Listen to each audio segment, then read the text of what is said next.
This is Libby Road and the Sound Epistemology Podcast. This podcast is a recording of a Clubhouse room I hosted in January of 2022 in the Street Epistemology Club. I was interested in hearing the understanding of SE from others aware of the approach, and in doing so, expose SE to others who may not be aware of it, and to help answer their questions. We had a great discussion that included whether or not gaining an understanding of one's own epistemology can be harmful, whether or not we can choose our beliefs, the definition of belief, and that different SE practitioners have different goals and use SE differently. Let's listen in. I was just about to say, back to the topic at hand, yeah, maybe you can give us kind of a tweet-sized description of your understanding, or I guess it doesn't have to be tweet-sized, there's nobody waiting to talk, so share as much as you'd like. Yeah, I think that it's generally speaking a strategy to have a conversation where the goal of that conversation is not necessarily to convince someone of something you believe or convince something that they believe, convince them that something they believe is not true, but rather get them to analyze the reasons for why they believe to be true that it is true. And basically the method is continually asking questions like, okay, and so why do you think that that's true, and why do you think that's the case? And also simultaneously, to the best of your ability, without sounding like you're dodging questions and being like a bad person to have a conversation with, you want to, generally speaking, avoid opining about how you feel about the topic. If it's something that person you're talking with really wants you to do, my solution for that little hurdle is to, say, okay, well, I would happily tell you how I feel about this, but just so we can continue in this pattern, would you be willing to tell me how you feel first, and then I'll share how I feel. We can move on from there. That normally resolves the dilemma pretty quickly. But yeah, it is often misunderstood. It's often misunderstood to be like a form of argumentation, for instance. So that's how I feel about it in a nutshell. Cool. So you said it's a strategy.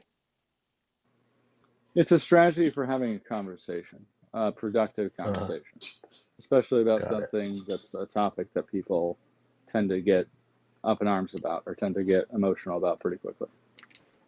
Got it. What's when you say productive, what are the attributes of a productive conversation in your view? Like, what does productive mean? Okay, yeah. A productive conversation is one in which everyone who is involved is actually listening to the other person instead of just waiting for their chance to speak, and is not just trying to set up a series of gotchas. It is a conversation where both people are just simply talking and answering questions in an honest way. On top of that, it's one in which people don't feel the need to obfuscate how they feel or out and out lie to avoid a contradiction. I mean, those are the kinds of things I qualify as productive. Yelling is almost always counterproductive, but not necessarily so. Just a general rule of thumb there, like a heuristic. Mm-hmm. So it's like when people are actually listening to each other earnestly and not necessarily heated and argumentative and aggressive. Right. I mean, I think SE is almost like a way to keep people from entering the pretty toxic debate pattern or discussion pattern of as soon as you hear someone else who's speaking right now mention some key word that makes you think of something, you basically stop listening to them and start preparing that your argument that you want to chime in with as soon as that person's done speaking, which is never ever a good way to have a conversation. By making it so that it's like essentially one person who is asking questions, the other person just answering, and then that person drilling down further on that original answer they just got. You keep it from being that dichotomy of like, I'm fighting against you. I think that's why the methodology was set up in that way. Yeah, it seems like you, you're kind of on the same team working towards a better understanding of something, right? Like Right. that's what you said kind of reminds me of that idea, like you're not trying to convince each other, but you're working on the same goal as to have a better understanding of the reasoning that supports the confidence in a conclusion somebody has. Yeah. And in fact, like I've at least noticed that the word let us consider this, or let's take a look at this thing over here. That kind of phrasing is used much more often in SE like conversations than, well, you think this, or you think I think this, or I think this, right? Like when you have that the starter of that sentence be, well, you automatically kind of join their team in a way, and now you're working together to try and not convince anyone, to try and actually understand, oh, you believe that, okay, no, yeah, that makes sense, and yeah, that is how I feel too. Yeah, you accurately stated my belief back at me. It's basically how like philosophers talk to each other in many ways. Yeah. What you said reminds me of the idea of, saying things like, how can we figure out the best way to approach this? Right. Which is Exactly. that kind of let's work as a team towards this. Um, you said that there was a lot of misunderstandings about it. Do you want to talk more about that? Well, so I mean, only from the perspective of, I've had people accuse me of trying to like exercise SC as a way to convince them, or trying to use SC to like de-indoctrinate people from, especially religious beliefs, is when this particular thing comes up. Um, and honestly, like nothing could be further from the truth. I, from a very young age, have been very interested in why people believe what they believe, especially someone who used to believe, right? Like Yeah. I came through a series of logical steps that like made me not be able to believe anymore, and I'm just so curious to know how someone who could go through those same questions that have likely occurred to them, like how they land on the other side of the fence. Because it feels like, because I don't want to miss out on it. Like if I'm missing something, please, I'd like to find out about it before, eternal torture. Yeah. Yeah, that kind of resonates with me too. I was pretty fascinated as I was growing up to find out that not everybody arrived at the conclusions the same way as I and the people that told me the conclusions were true came to accept them.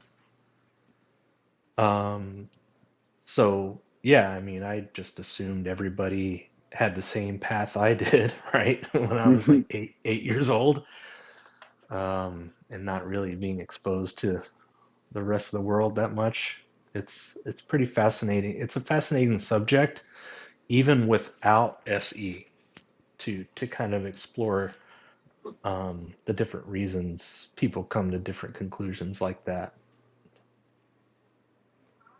Yeah. So it kind of came natural to me to, mainly because I don't really like debating. I don't really like arguing. I honestly don't really like talking to people that much. But it helped me kind of be more confident in striking up conversations and asking people, why they think a certain way. So, yeah. Um, it is definitely a confidence booster for people that do engage in the methodology, whether that be in your work or personal life or whatever.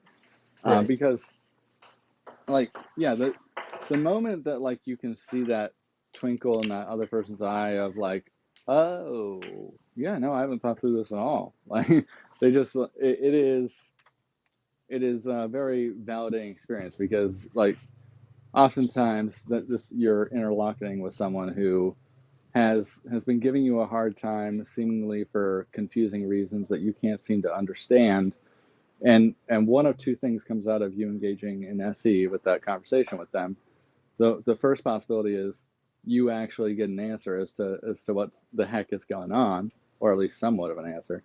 Or the other possibility is they come to realize, oh, I have this blind spot, or I haven't thought through this all the way, and maybe I should be less confident.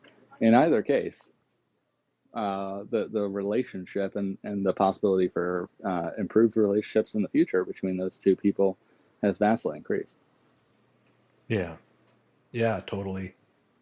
It seems like, and I've said this before, like if my goal is to have a better understanding of how somebody else arrived at their conclusion, chances are they're going to better understand how they came to their conclusions just by telling me about it.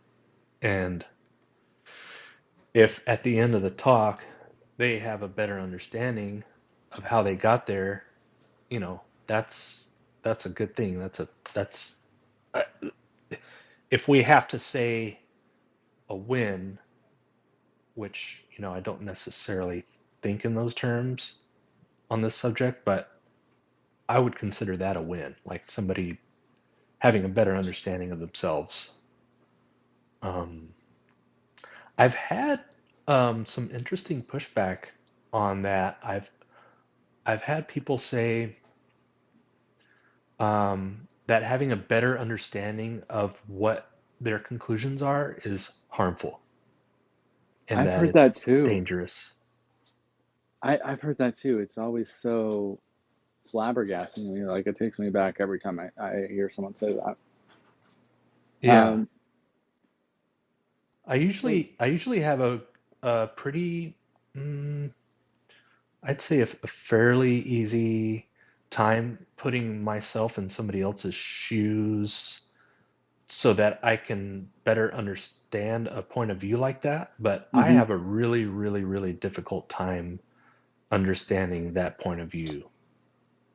I I think, I mean, I've only interacted with a handful of these, but when I have asked questions about it to try and drill down why, um, it seems like their explanation is something akin to like, the whole forbidden fruit of good and evil, or whatever. It's like, no, no, I was given the knowledge that my deity has chosen to give me, and to try and seek further knowledge and to try and intuit deeper facts about the universe or about even my own self is nothing but a distraction from my only goal of convert as many souls up into heaven, or whatever. Like I those are the people who are willing to try to explain it.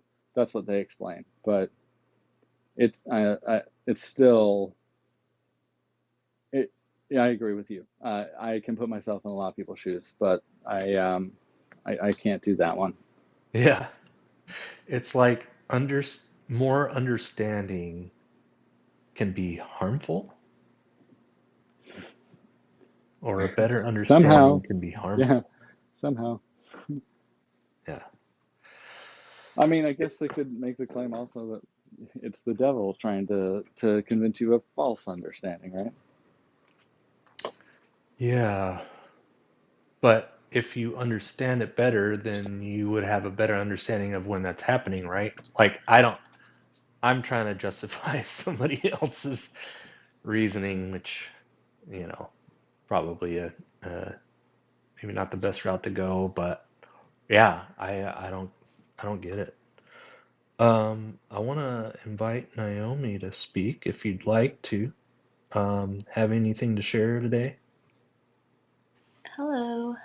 I just also wanted to add that agree to the point that it's better to think less sometimes. I think that if you become too self-aware of your own existence and try to think too much, it just gives you more problems.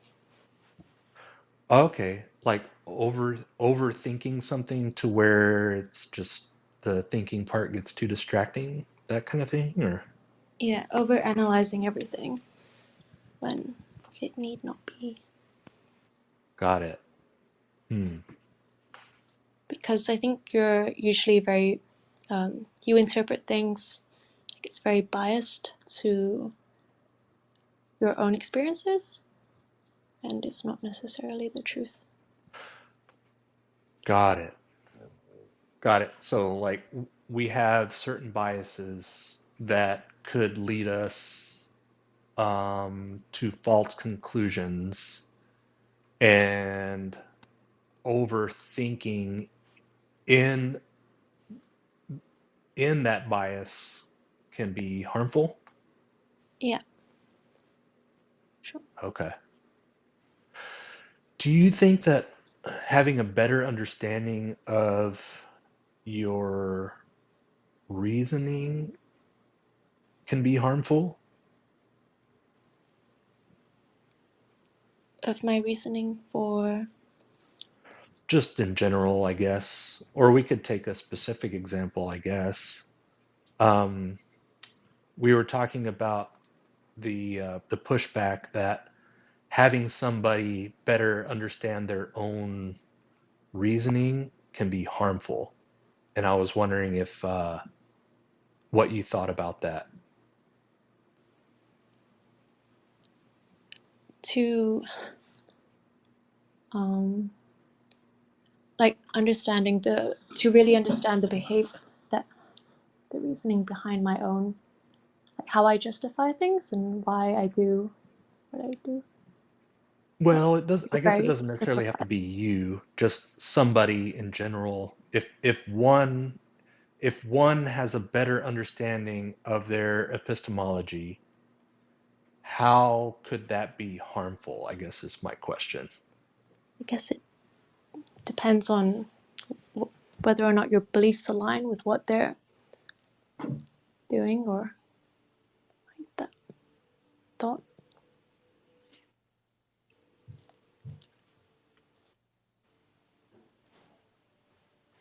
Yeah. Hmm. Yeah, I'm thinking.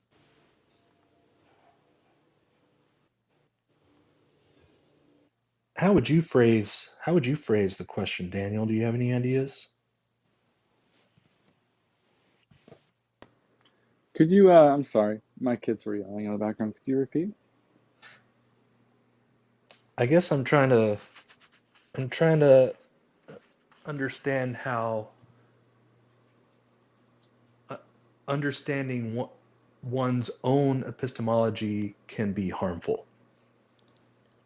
And I think that what Naomi is saying, and you can correct me, is if if if it doesn't align um, with reality, that would make it harmful. Is that kind of what you were saying, or maybe you can rephrase what you were saying, Naomi? Or maybe if it doesn't align with the beliefs of the people around you. So take the anti-vaxxers, and it would be heavily marginalized if you Okay. fell on either side. So Um, it would yeah, be, go ahead. no, I want to make sure I'm understanding your comment, Amy. So it would be potentially risky to further evaluate how one feels about one's own beliefs, because you might find out that you land on a belief system that's not in accordance with the majority of your society that you find yourself living in, and that would be make it dangerous for you. Is that right? Yeah, like if it puts your own life at risk and your well-being. Okay. I guess, yeah, if that was your question, my question to you would be, if you could believe something in a way that doesn't make it so that, like, can you actually help me find a scenario in which you couldn't secretly not believe and act like you still believed and therefore resolve that risk, right? Like, it's not inherently risky for you to, inside your own head, evaluate how you feel and come to a different belief system, even if you live, in the middle of Iran and your new belief system that you landed on is that all of Islam is false. That's not inherently risky. It's risky when you let that outside your head, right?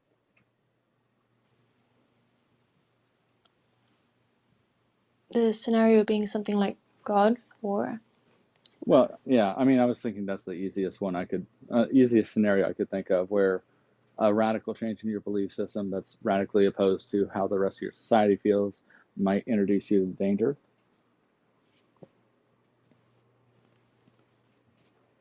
sorry, what's the question? I was just trying to clarify, is that a kind of scenario that you were referring to when you were saying it would be risky to evaluate that behavior? Is that an accurate analogy, first of all, or an accurate example? Yeah. Okay. And would it still be risky if that belief change only happened inside the person's head, that the belief was changed and that they didn't talk about it with anyone else, and it was just the case that upon that self-reflection, their internal beliefs changed, and that they could go along with the crowd when needed to avoid dangers to their body or otherwise? I think if you didn't have people around you that shared the same thought process, I would feel very isolated, and Okay. But I guess let me ask you this. Would you rather be isolated and know for sure that you have made a point to not investigate how you really feel about some of the deeper topics of life? I think I would feel very confused and very Well, I'm sorry, that was the first part. Would you rather have that, or know that, like, you have in fact thought through the deeper questions of your life that you care about and come to a conclusion and took that brave step? Like, I think I hear you saying that you prefer the former, that you prefer to not even go through that exercise, to not even take the risk that your beliefs are now changed, and therefore you get ostracized. I think I'd need a lot of time to be able to process if I was struggling with something else, or going through something difficult. I wouldn't want to evaluate that. Is there any belief system in your current society that is widely held to be true that you don't accept to be true? Santa Claus, something like that? I don't know. I don't think so. I mean, I don't believe in God, but I think that's Do no. you mind what country if I ask what country you live in? If that's okay for you to share? Yeah, I'm in London right now, and I've also spent a lot of time growing up in Taiwan. Okay. So no likely harm of physical danger for the most part, but like, and actually that society, I understand, largely doesn't even ostracize people or non-believers as well. So it's almost like, I'm not sure that meets the criteria of, like, here's something I disagree with most of my society on and I could be ostracized on. Like, is there anything like that for you? People here get ostracized for not drinking alcohol. Okay. Alcohol. Do you drink alcohol? Yeah, Okay. the norm, but otherwise I don't think that there's something I do where I like the minority for. Do you do anything that you're uncomfortable with in hopes of fitting in with the majority so as not to get ostracized? Like, for instance, have a drink of beer when you may not want one, or start drinking beer when you may not like the taste or whatever? I used to work at a pub, so we had to have a lot of drinks when we didn't want to because it was convenient, and it's part of the culture. It's part of Mm-hmm. the shift. Yeah, part of the job, really, right? Yeah. Yeah. Yeah, for sure. Okay. I mean,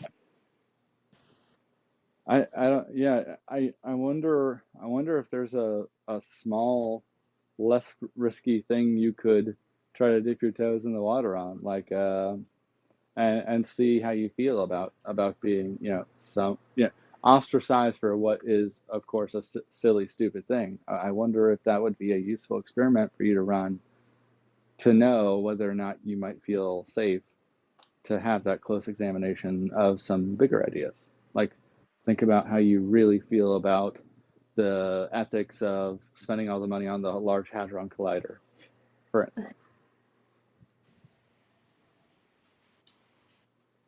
I mean, if your conclusion at the end of it was that you didn't think it was worth the money, there definitely a large group of people on the internet that would ostracize you for that from their little society.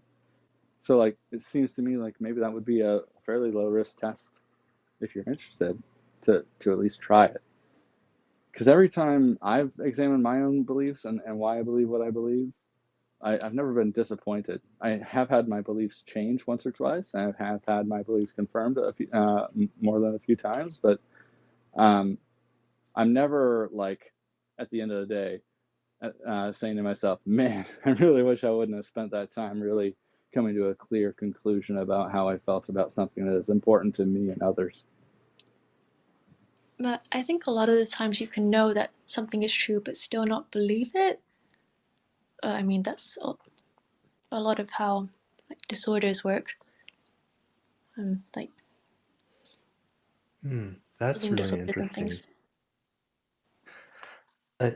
I think, Daniel, you made a pretty good distinction that I'd like to go back to, and the distinction of holding a belief and it's inside your head. I mean, I'm pretty convinced that our beliefs or our conscious assumptions inform our actions. Um, but I think that I guess I'm convinced that you can also hold a belief in your head and not everybody else around you know about it. And so the question is having a better understanding of the way you arrived at a conclusion, is that can that be harmful? Um, so maybe Naomi, you can talk a little bit more about, having that idea at the forefront right now, the idea of holding a belief in your head and not and nobody around you even knowing that that's what you believe, or having the understanding of how you got to the belief. Um, can you help me understand that a little bit better, maybe? I mean, we have a friend here that's an anti-vax person, and he's flown in from Asia, and his family are very believing and believes that God will save him Hmm. if he ever were to catch COVID or something along those lines. But he's just kind of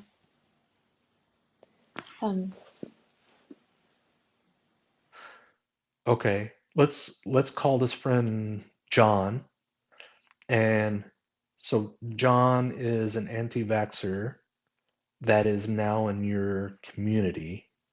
mhm. I'm curious with the question at hand, um, if John has a better understanding of why he's vaccine hesitant, how can that be harmful to anyone? Does him choosing not to receive a vaccine directly impactful? Yeah, that would be the action. That would be the action or non-action. But I guess I'm back to the distinction of having an action and having an understanding in his own mind.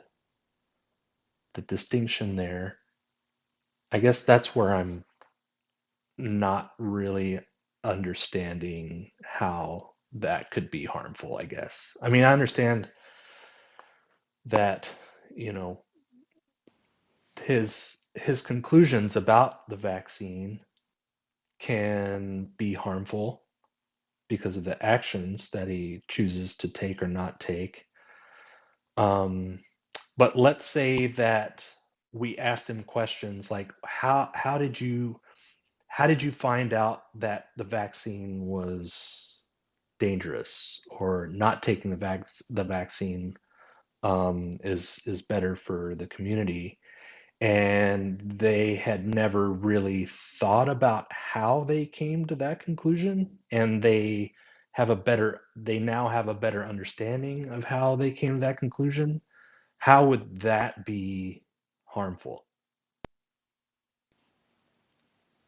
Or a different scenario. Let's say a kid is born in a very in a unprivileged position. He doesn't have the resources to improve his to have a better quality of life, to even like to educate himself. He has to work extra hours to support his family and things, but he's very self-aware of his own position. Like he can never get ahead to have financial security. And does this thought process not harm him? Like it can lead to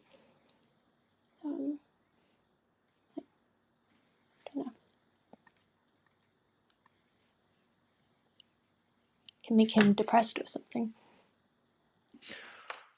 detrimental to his mental health. Okay. So having a better understanding of how unprivileged this person is could cause um, depression. Sure. Okay.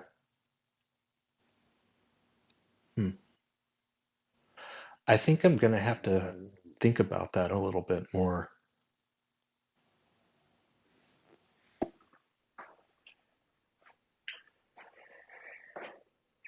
Hi, Naomi. Thanks for going through that with me. Oh, Hello.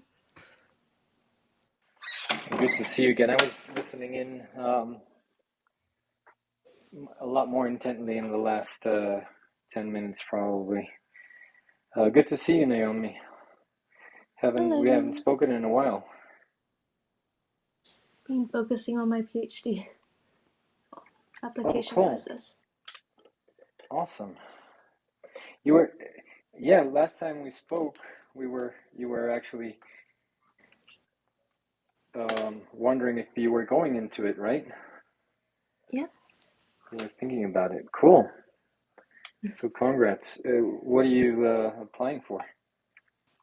I'm applying for anthropology and social anthropology at different universities. Oh, that's really cool. And the process is turning out to be a lot longer than I thought. Oh, sure. Yeah, we had almost a whole room about whether we should go into it. I'm just remembering now. But it's amazing that you took the leap of faith, I guess. Yeah, it's a bit daunting, a bit quite scary. because if you, I'd want to do it part-time, but you're less likely to get proper funding if you do it part-time. But you stand better chances of getting in if you apply part-time, because they need to fill, they need to meet a certain amount of applicants for part-time to accept a certain number of applicants for part-time students.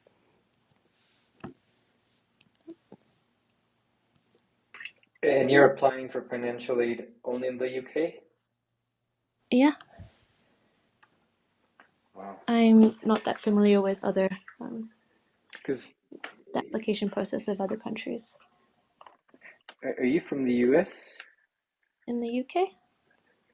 No, but you are from the UK? Yeah, I'm from Wales. Oh, cool. I don't know why I thought you were from. Probably because you don't have a London accent.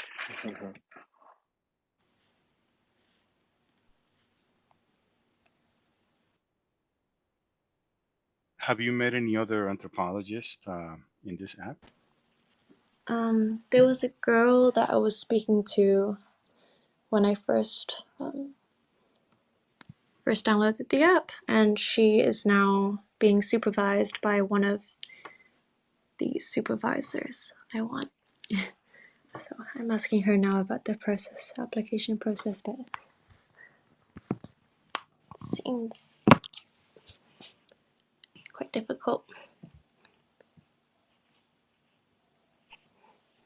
And that's awesome. I think they're very rare, but I think Alfonso, I think that lady, Maria Babe, I think is her name on here. I think she's actually also anthropology. There's a background in it at least.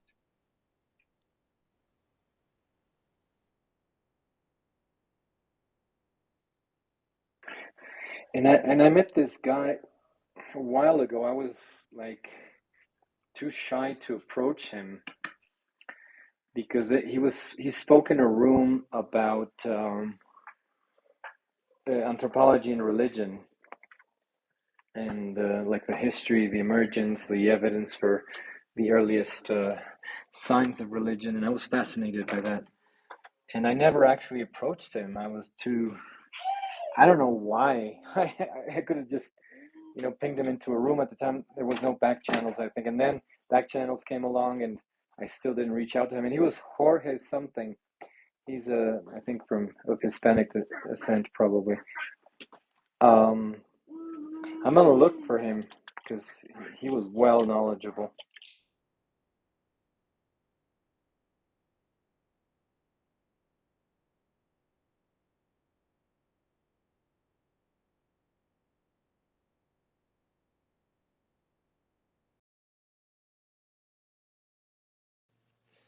Yeah, I think anthropology is fascinating.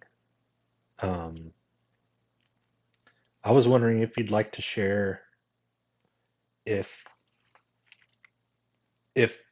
by studying anthropology, if that has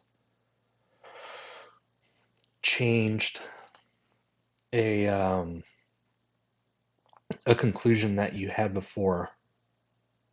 Like I hear in certain circles that, a certain person had a certain set of conclusions they made, and then after studying anthropology, completely changed their mind about things. I was wondering if you had any experience like that you would care to share. In my own experience, I don't think so. I know that anthropology, the degree itself, can make you more open-minded, more open to other interpretations and thoughts, understandings of how other people think. Like, I had this lecturer that once, he had this supervisee who was Muslim, and she wore hijab, and for her dissertation topic she wanted to explore like transgender people in clubs, and she had to go with her parents to go, and I think in order to conduct the research, and I think anthropology can definitely has an impact in changing attitudes, beliefs.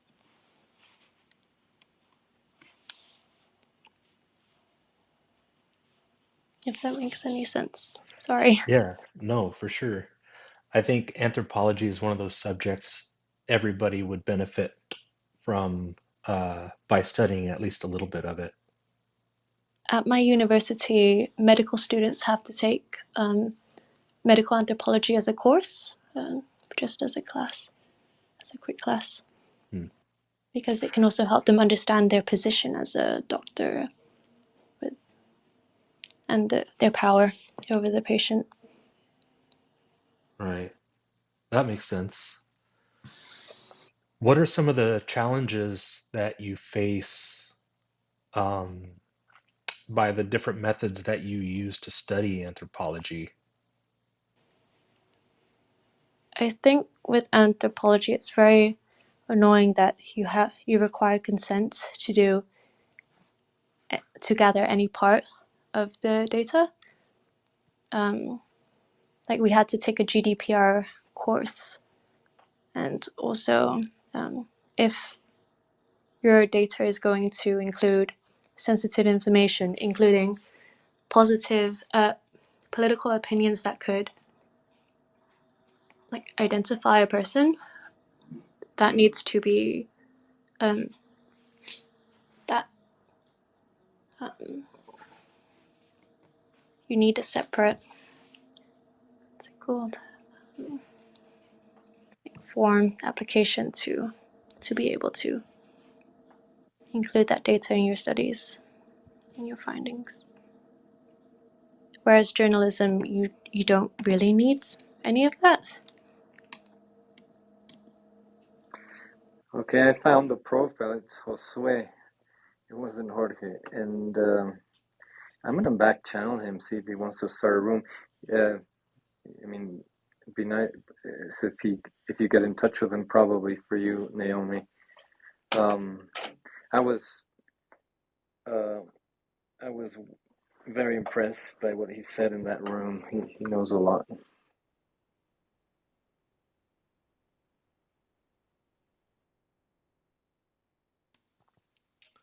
I was wondering if we could go back to something that you said, Naomi, earlier. And I may not have heard you correctly, but I think you said that somebody can know something to be true, but not believe it at the same time. Do you remember talking about that? Maybe you can clarify. I mean, body dysmorphia and eating disorders, you can believe one thing but know it not to be true.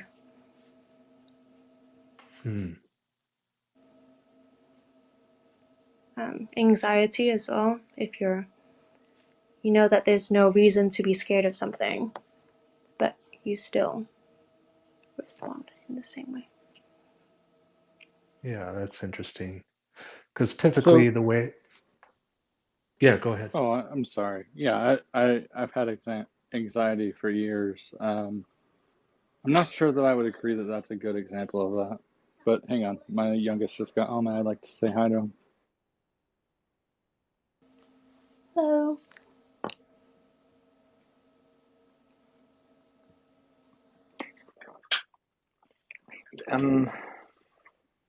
I'm intrigued by this question because I have suffered a mental illness, and I did believe all these outrageous things,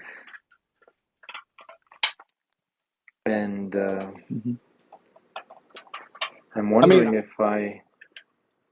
You sorry, go I ahead, didn't mean to Daniel. talk over you. I thought you had paused. My apologies. No, please finish your thought. No, I'm wondering. Being out of that state, I don't know if I how convinced I was, because it's really, really, you go into this world of fantasy almost, right? And you act on it, and yeah, I wonder what part of that was me believing something I thought wasn't true. I'm intrigued now. Yeah, I guess we could probably define what a belief is. And my understanding of what a belief is, and I know that there's lots of different definitions for for what that is, and, and that's why I'm wanting to clarify that. But um, to believe something, from my understanding, is accepting it to be likely true. Um, what what would be your definition of what a belief is?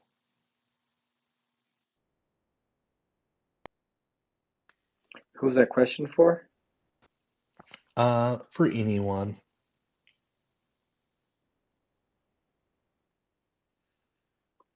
So I'm going to share Hmm. where I was coming from with those thoughts. I suffered a few psychotic episodes, and one of the latest well, not the latest ones, but yeah, probably one of the latest ones. Um, I believed that humans were evolving in real time into these other creatures, kind of out of the movie Signs with Mel Gibson. We had these aliens that were that could leap from the roof of your house and stuff like that, and also that these rumbles were happening with people who had broken some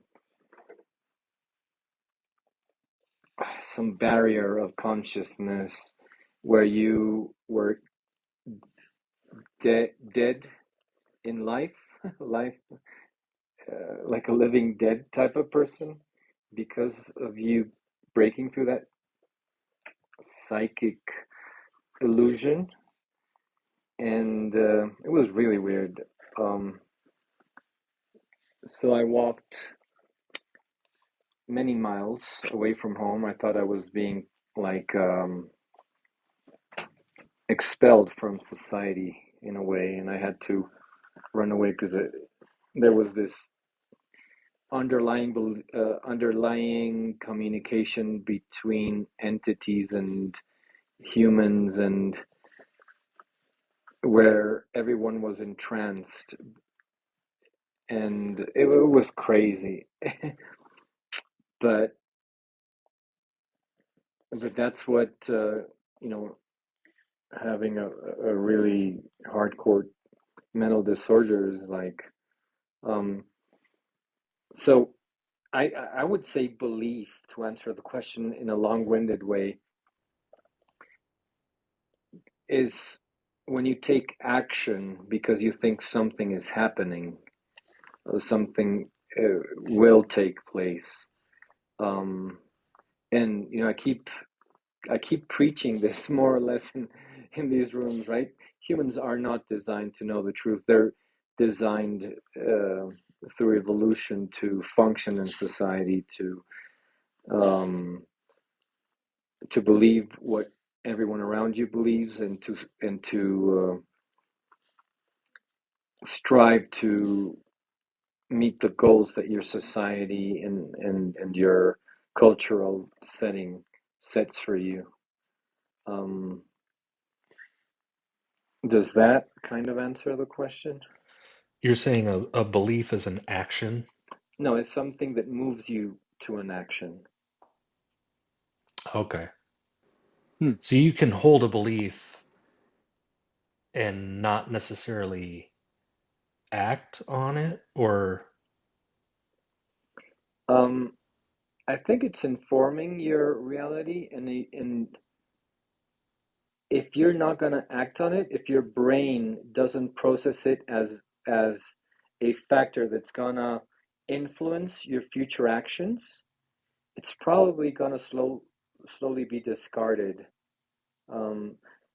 So I think the information that goes into our brains and that sticks is the information that is most relevant to our survival, to prevent us from suffering and to achieve pleasure, perhaps. And I think Okay. you can also be presented with facts, but it depends on your perspective. So, um, say, death is imminent. It depends on how you perceive that. It means that you should cherish the time with the people that you have left, or dwell on the time that you have left, or depends on your perspective. That's two very interesting perspectives. Yeah, thanks for sharing. Sorry, did you want to follow up with Naomi before I chime in, David? No, I was just about to say that you wanted to say something earlier, so go ahead. Yeah, no problem.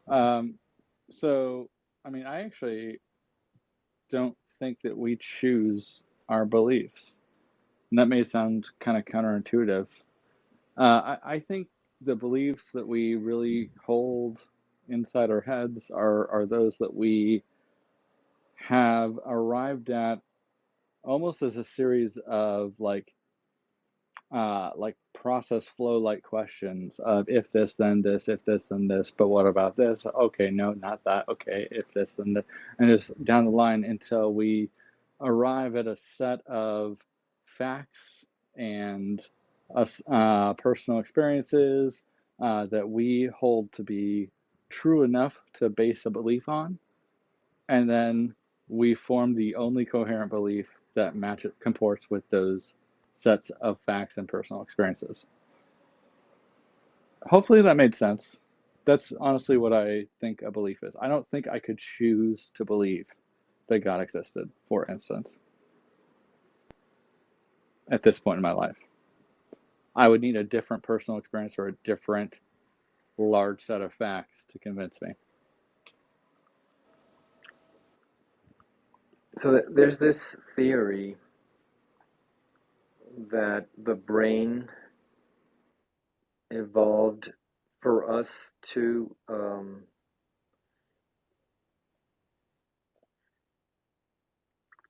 move, right? To create motion, to interact with the environment. That's like the main and almost sole purpose of it. We have created this huge fantasy around it, right? These layer upon layer upon layer of philosophical ideas and thoughts that for us are very abstract and non-functional. But if you peel these layers, I think it always has to do with how we behave, how we interact, what we do.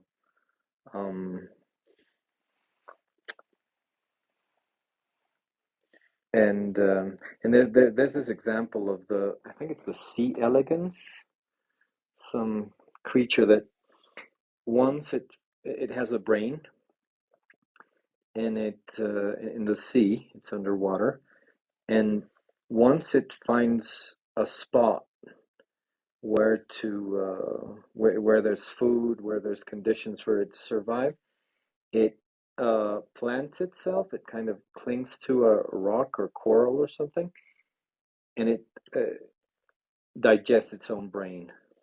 And someone else later told me that actually it can actually grow a brain again if it needs to move somewhere. So that's a fascinating thing to ponder.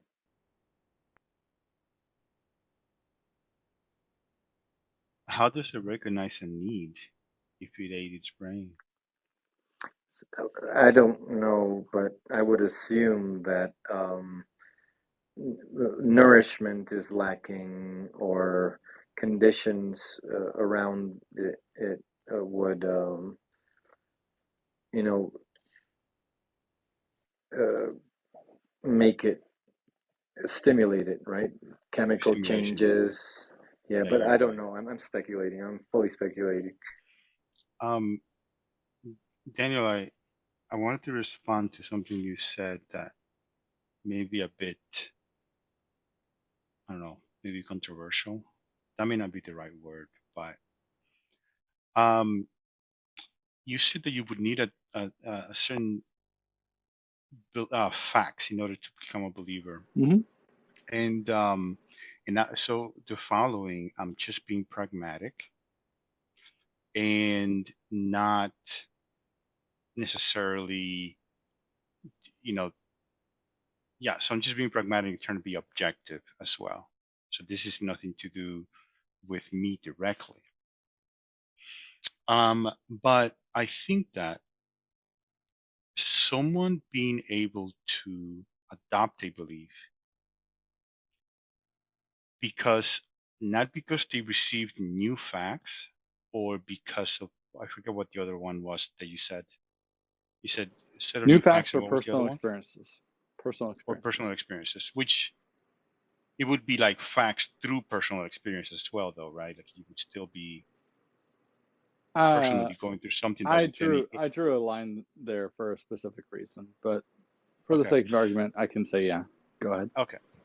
So I would argue that as in humanity, as human beings, a person that is able to change beliefs or adopt a belief for survival reasons, not necessarily because they have a good reason to adopt a belief, but just simply because for survivability, I think is good adaptation.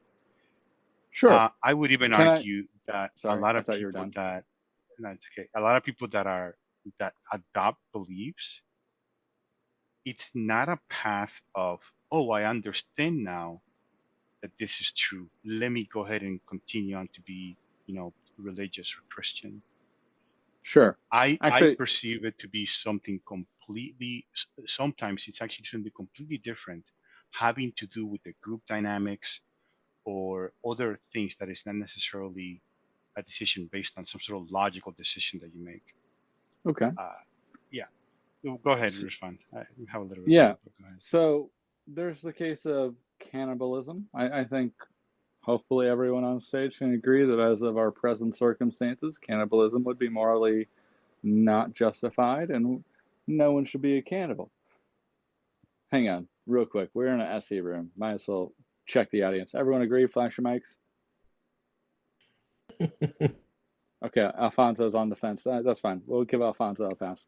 No, I I was kidding. I was I kidding, was in, obviously. I was Sorry. on Safari looking for something, so I couldn't come soon enough. Sorry. Yeah, no worries. And like I recently read through a couple of fairly well-known science fiction theory series in which it involved like humanity basically being trapped on spaceships where their food supplies had run out. The fact of the matter was that the people that were now living on that spaceship had a choice of either eating other people to survive or, I assume, getting eaten, or they all die. Like, I guess they could all enter into a suicide pact and all agree to die and like literally kill themselves to make sure no one ate each other. Those seem to be the three options. And I guess my assertion here is that when they inevitably adopt the new belief of, actually, no, it is okay to eat other people in a certain set of scenarios, what they're doing is adopting a new set of facts. Oh, hang on. I had not considered this set of facts of, well, in the set of facts of there is no other food, we will all starve to death.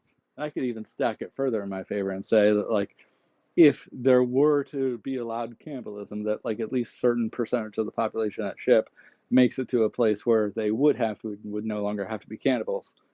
I think hopefully we can all agree that like that's a scenario where most people would change their belief systems.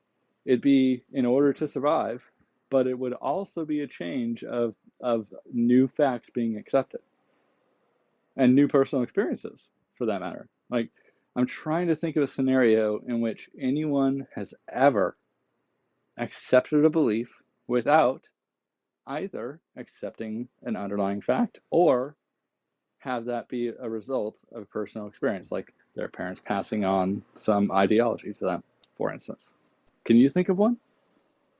Well, it seems like many of us adopt specific beliefs as instrumental, right?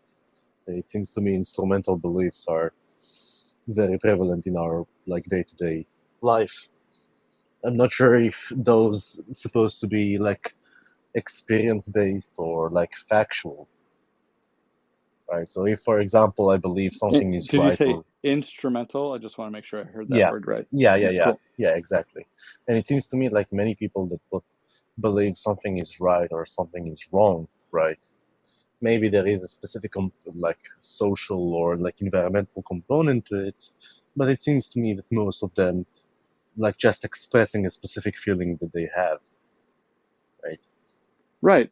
Like the instrumental moral rules being like, it's not good to kill people, except in the case where they're trying to kill you, or except in the case of killing that person saves 10 billion people or whatever, right? They're about to set off a Yeah, nuclear bomb. Like, we yeah, actually have these, what we call across the board rules or instrumental rules, but we don't admit to ourselves most of the time when we talk about those that they all have these caveats that given a new set of facts or hmm personal experience, we alter our beliefs about that. Like even stealing, yeah, no one's going to yeah. But argue with we can be this. very vague, right? We can say, for example, that killing is not permissible in most cases. Let's say, right? This kind of a vagueness gives you wiggle room to say, yeah, I believe that, and I don't have to be contradictory. Okay, but wouldn't that mean that like you almost have to have no, like what would be the shared experience or the the personal experience or set of facts that would support that claim? I guess it's the same claim that supports thou shalt not murder outside of religion, which is that we can all agree we don't want to be murdered. Maybe a quick flash on the mics. Can we all agree we don't want to be murdered? Yeah. Okay. Nice one. Is that what you're talking about? No. What I'm saying is that like I don't need to be murdered, or I don't need to learn that murder is wrong in order for me to not, or I don't need to like to have a factual claim about murder, right? In order for me to say I don't like X, or I don't think X is permissible. What about lying That's or hurting other people? Because you have to be taught not to lie. I'm not sure. You What have about to be that? taught not to hurt people. Well, I think it's not to teach or taught. I take those types of behaviors, right, to be uh, to be structured by specific psychological dispositions that we have, and a set of feedbacks that we took from the environment. So when we said a specific thing or hurt a specific person, or I don't know, we received this kind of a negative feedback, and then we corrected our behavior towards a more positive feedback because we are very susceptible and sensitive to those outcomes. Right. You had a new set of personal experiences where people are treating you like an asshole because you're an asshole for stealing from them, and then you change what you Yeah, believe to be okay. yeah, but it's not like learning. It's more like just adapting type of a behavior. I'm not sure if learning is the right kind of a thing to say. Like I'm learning math. Maybe they have a common sense. Maybe. Yeah. Yeah, I mean, you said the word learning, which kind of implies like a conscious decision to change one's beliefs. I don't think that it necessarily has to be conscious, right? Like Okay, you okay. you can have a set of new personal experiences or new facts that are presented to you without realizing that those have actually fundamentally altered how you feel about some moral conversation. And then weeks later, someone brings that moral conversation up, and you'll hmm opine, oh, I actually used to feel differently, but now I feel this way because of what I learned. Like Oh yeah. my whole original point here is that I cannot think of a belief that people truly hold across the board. Even the murder thing is not even across the board. Like, it's not just Yeah. psychopaths that like kill living things as little kids, right? hmm So So like you will say that adaptive behavior is also a learning curve, right? yeah, your adaptive Okay. behaviors in response to your personal experience of how people treat you. hmm Uh, Okay. And this is what you will call also learning. Absolutely. Okay, cool. So in this case, yeah, I agree totally with what you said. Yeah, I mean, okay. And this, just to close the loop, was all to answer the question that David posed of what is a belief. So would you like to opine on what you think a belief is? Yeah, I take beliefs to be affirmative attitude towards propositions. Affirmative. Oh, okay. I affirm this to be true towards a position. I affirm this position is true. That's a belief. Well, you don't need to state it as a position, just any kind of a propositional statement, right? So, like, I believe that snow is white is the same as to say, I have an affirming attitude towards the proposition that snow is white. Okay. Or I believe that God exists. I affirm that I have affirmative attitude towards the proposition that God exists. That, yeah. Does a belief require evidence in your view or a reason? Uh, Evidence is a very loosey-goosey term. I will say that I didn't a say belief. proof. I didn't say proof. Like, I count personal No, no, no, experience no. as evidence. I will actually say that proof is not really a loose term. I will just say that evidence is a loose term. If you take evidence to be something that such as it's the the explanans is consistent with the explanandum in such a way that any other explanation wouldn't be consistent, then yes, some of the like post-priori statements require evidence. Maybe it's maybe I said too much, like Okay. philosophical jargon.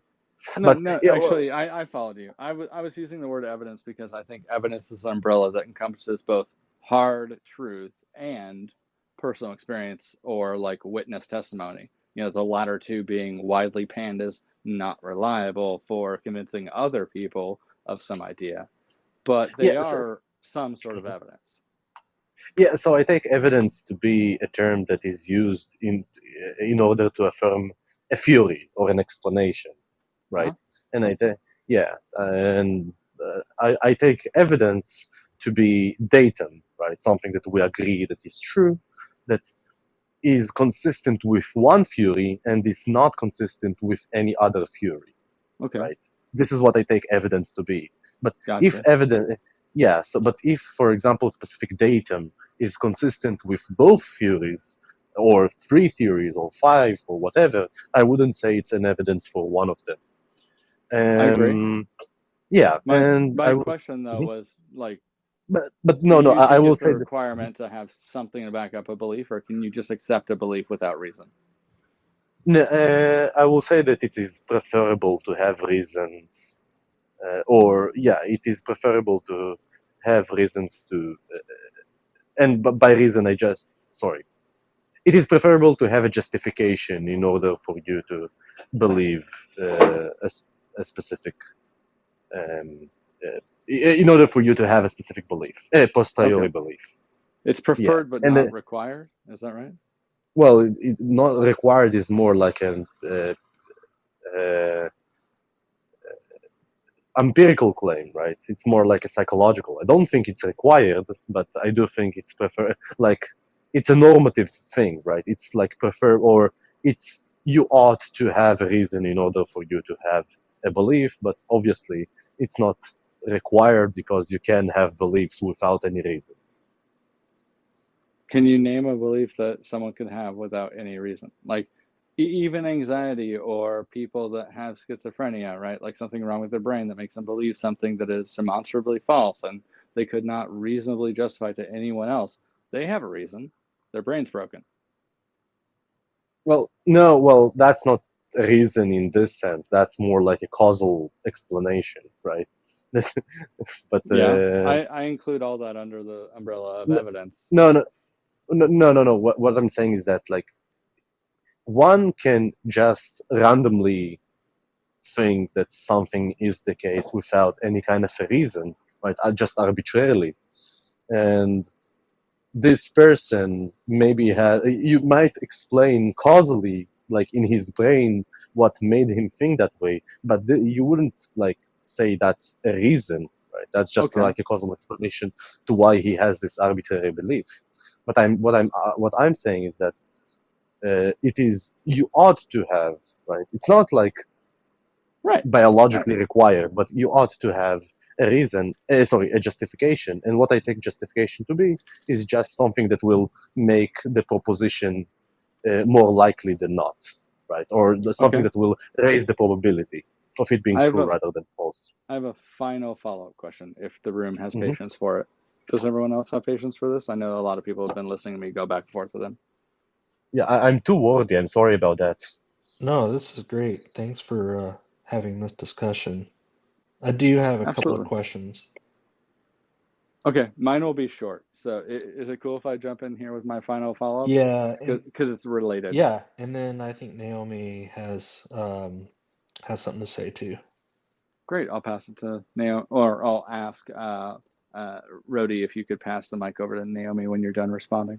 My final question is simply, um, can you choose the next thought that pops into your head?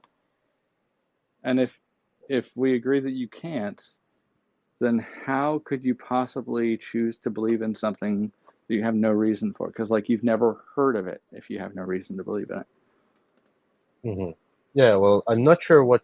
Well, many of the terms uh, seems that needed to be defined, such as choosing. Right? If choosing just means a deliberate mental action, right, that it has a propositional state that rationalize the action, then I will say, yeah, I have a deliberation, and I You get to have. choose about the next thought in your head? I'm sorry, just to be clear. Yeah, it seems to me like most of the thoughts I have the capacity to choose, because it seems to me like I have a deliberation to think about a specific thing. Okay, cool. Thanks for answering my question. The Yeah. second part of my question is no longer relevant. So yeah, Oh I yeah, guess it's over that's fine. to Naomi, I by the guess it's way, over I wanted to actually to Naomi, ask right? what does it mean? What is SE, like Street Epistemology? Yeah, it's an acronym for Street Epistemology. That's right. Oh, nice. And what is a Street Epistemology? Street epistemology is, in a nutshell, the idea of having the point of having a conversation in a way where you are asking people why they believe what they believe, and not trying to convince them to stop believing that, and not trying to convince them to believe in what you believe, or even stating how you think on the particular topic. It's really about helping that other person explore how they think about those topics in a deep way. Well, according to Oh, Daft Dawkins, it's just stealth atheism. But yeah, I think Daniel That is sums a it up common better. derision of the approach. You're right, but yeah, I was trying to give him the nutshell, like positive I view prefer of. Daniel's description of it. It's applicable way okay. outside of religion, just to be clear. I use it at work and in family relationships as well. So it seems to me like it's asked specific questions about beliefs that, when answered or when confronted with, makes the worldview more resilient towards criticisms. Is that I correct, or mean, maybe it's? I was engaging with SE with you right now, where I was Okay. asking, so why do you think this? And oh, could you explain that further? And when necessary, to try and like move us onto a slightly related topic, but that you didn't explicitly mention, I would do a little bit more forceful move there to move that conversation in that way to try and get you to talk about a tangential topic. But that's about as involved as I tried to get, right? Well, it is true that you like asked me questions, and yeah, I don't know. I didn't feel like you interrogated me. You just asked questions and I answered. Okay, that's fine. Oh, there is one other bit of SE that is a key aspect, and that is the idea that we phrase questions not as so do you believe, or so you think, or I think. It is a phrase of so how could we know? How could we know? Or help us come to like a shared understanding here about like what the steps are that you're going through to arrive at your conclusion. Like we phrase things in teams terms because that makes for more productive conversations that end up making people angry less often, and therefore people, actually converse with you instead of like throwing their hands up in the air and calling you a godless atheist or whatever. Oh, Do you reckon that's it would very successful psychologically, it seems to me. do you And reckon it would work with J Rob and Daniel? I would try what I'll say about SE is this. It works really great in smaller settings. Large rooms where there's even more than 10 people in the room / on stage, I don't think it works great. But if you can convince someone to have a one-on-one wave conversation with you in a private room, I've convinced a libertarian to reconsider his I agree with idea. Daniel, 100%. You got to do it one-on-one. Got to be Otherwise, people get one-on-one. defensive. They start feeling like they're on stage. They got a showboat. They got to dunk on you. Like, it's the only way. That way you can start finding common ground and a mutual understanding for what's really going on in things, and you can adjust how people really feel about stuff. Daniel's on point. Yeah, I want to get back to Naomi. You were wanting to say something earlier. Go ahead and share what you'd like to say.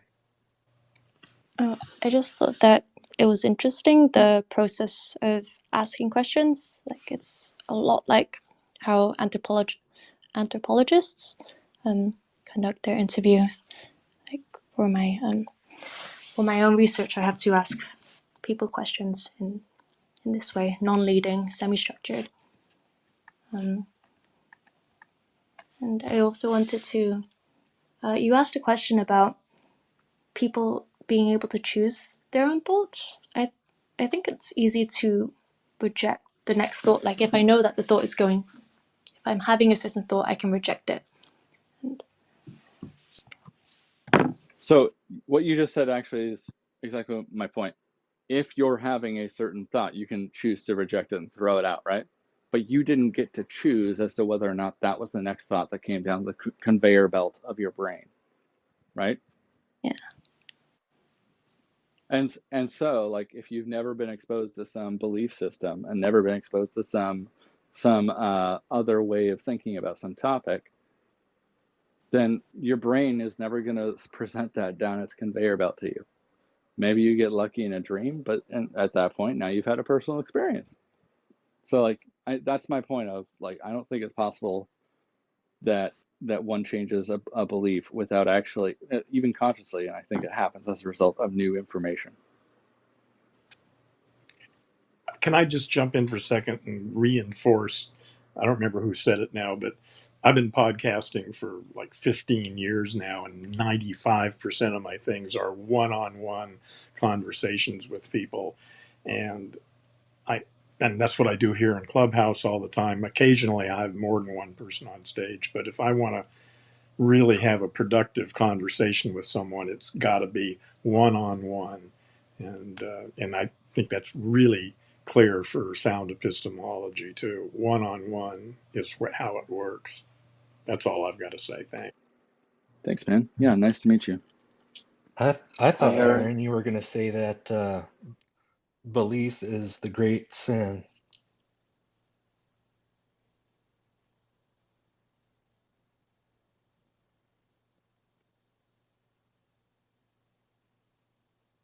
But apparently he wasn't. Yeah. We did have someone new join us on stage. Actually, Billy, you joined us on stage and made the side comment. And then I think it would go to Stephen, if I'm not mistaken. And okay, yeah. And oh, voiceover's having a hard time. Theoretically, technology problems can work themselves out and we'll be able to hear from him.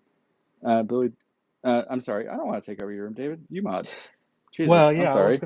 I was gonna ask Billy what their understanding of street epistemology is, if they'd care to share, or maybe Heron or Stephen if Billy's not available.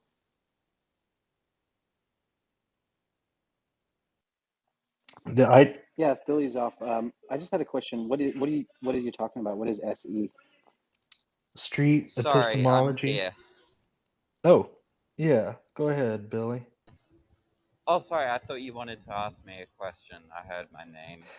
Sure. Yeah, this room is basically to kind of demonstrate that there's many different understandings of what street epistemology is. Um, you know, I have my definition, Daniel has his definition, some of it overlaps.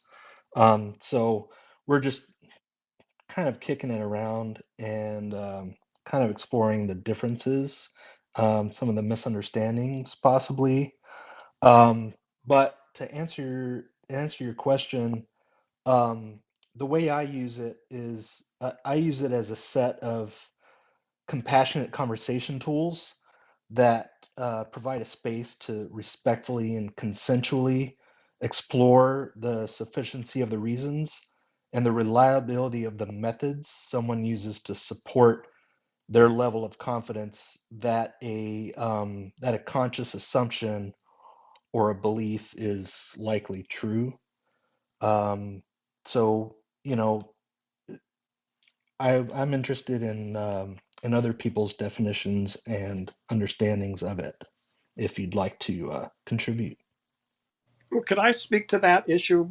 Uh, because when you talk about a belief or a conscious assumption and you equate those two, well, I don't. And also, the idea that a belief or a conscious assumption can be true strikes me as highly questionable. And Yeah, I've come to the point where I always put the word likely in front of true. well, I don't find the use of the word true to be helpful at all. The question is the results of operating on those assumptions. If you operate on certain sets of assumptions, certain results follow. Right, yeah. And Yeah. I use it in like a colloquial sense, just for communication. yeah, but if you're trying to communicate, well, like I say, when I do one-on-one, like I say, I don't accept those colloquial definitions because they're problematic. So that's one of the things I question to begin with is this whole idea that a belief or an assumption can be true. But that's a tricky thing to tackle because people are really stuck in this idea that things are true or false. Yeah, Can language is can I ask definitely problematic, isn't it? Heron about some things? Oh, sure. Yeah. So Heron, what do you take a belief to be? Well, a belief is a form of mental illness as far as I'm concerned. I try to operate on conscious assumptions, and I see a huge difference between a conscious assumption and a belief. Hmm. I'm not sure that I understood what you mean by belief. Well, a belief sort of implies an objective reality that there's some way the world really is, or the universe or something out there really is structured. And I have a belief about the nature of that structure out there. And I think that's just unfounded assumption. you know, I I have my experience. Yeah, Oh, yeah. No, no, continue. I didn't want to overtalk you. your voice is breaking up. At least for me, I couldn't understand what you said. Yeah, it broke up a bit, but I guess why do you think? Yeah, yeah. I'm No, sorry. that's okay. I guess my question is why do you think it would be an unfounded assumption No, to say that there is something true about the world? Well, because the world itself is not something all I have is my sensory experience through a dozen senses. Whether there's anything out there causing me to have these experiences, that's a story. I don't experience any kind of objective reality. All I experience is my experience. The idea Mhm. that there's something out there, some objective reality that causes my experience, that's a story. It's not a bad story, but it's a story. So all But that just I seems to be self-defeating, right? Because you're saying that there is something true, right? That you have sense experience. So that would be true, right? If reality means anything, it's simply whatever I'm experiencing at the moment. Doesn't make any difference whether it's a hallucination or, or whatever you want to call it. Whatever I experience, for me, mm. that's reality. By the way, Okay, can you hear that me? makes sense. Now I Hello? can. Okay, Yes, sorry. I can hear So you now. yes, so when people say, for example, I believe that snow is white, or I believe that my cat is on the mat, what do you think they mean when they say I believe X or I Well, believe I Y? think that's meaningless. I think people's language use isn't something they do consciously. That wouldn't be a problem if they.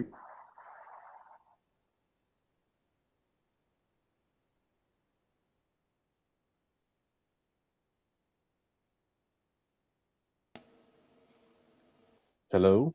Did I break up? No, he's cut out. Ah, okay. You said it's meaningless. Well, it seems to me like there is a usage, right? And people have a very strong conviction that they mean something. Yeah, frankly, like I say, my sense is that 95% of people, 95% of the time, live in a language-induced hypnotic trance.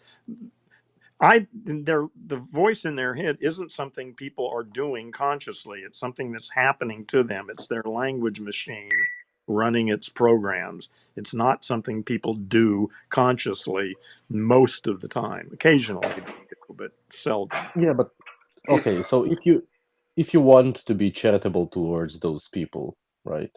What would you say they mean when they say, I believe that I drank coffee this Interested in morning? being What I'm sorry? interested in truth, not charity. Well, okay, so okay, never mind then.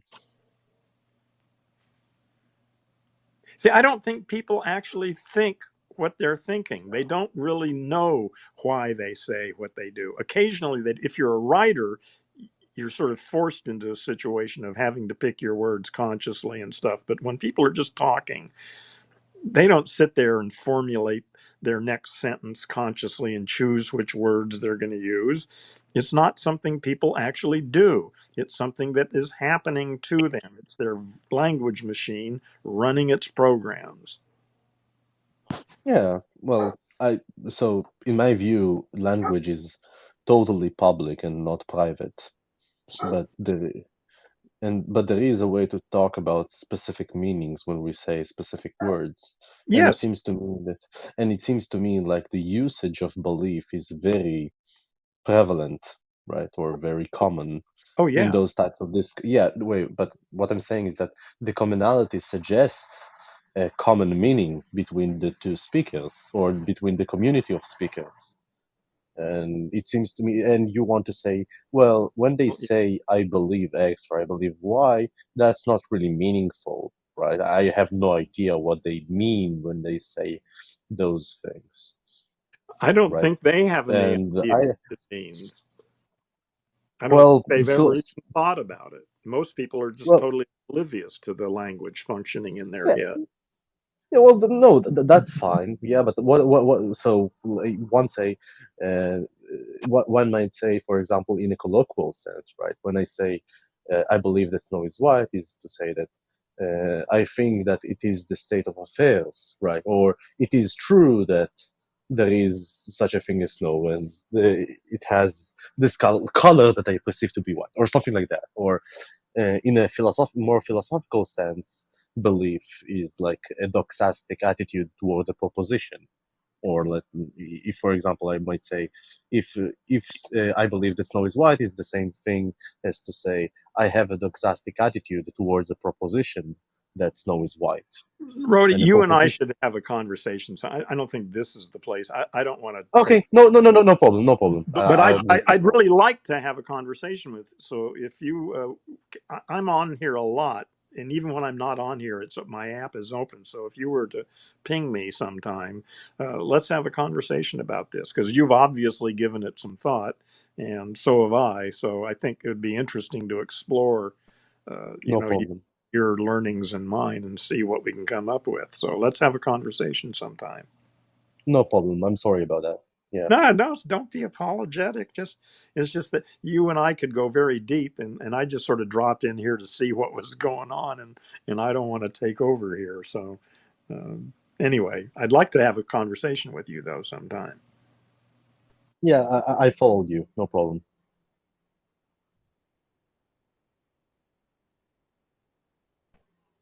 Alfonso, you wanted to say something.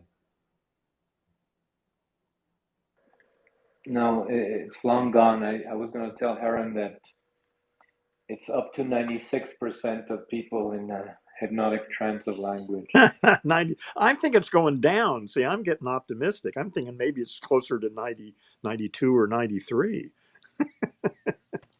What causes it to go down? I think time is on our side. I think Earth is a single living organism. We are subsystems of Earth. Earth is going through some sort of metamorphosis, and its natural unfolding is for humans now to awaken from the trance of language. We've been entranced by the voice in our head for the last 300,000 years, and the time has come for us to wake up. And I think it's happening. That's my story. Of course, I don't believe that. Can you describe what you mean by waking up?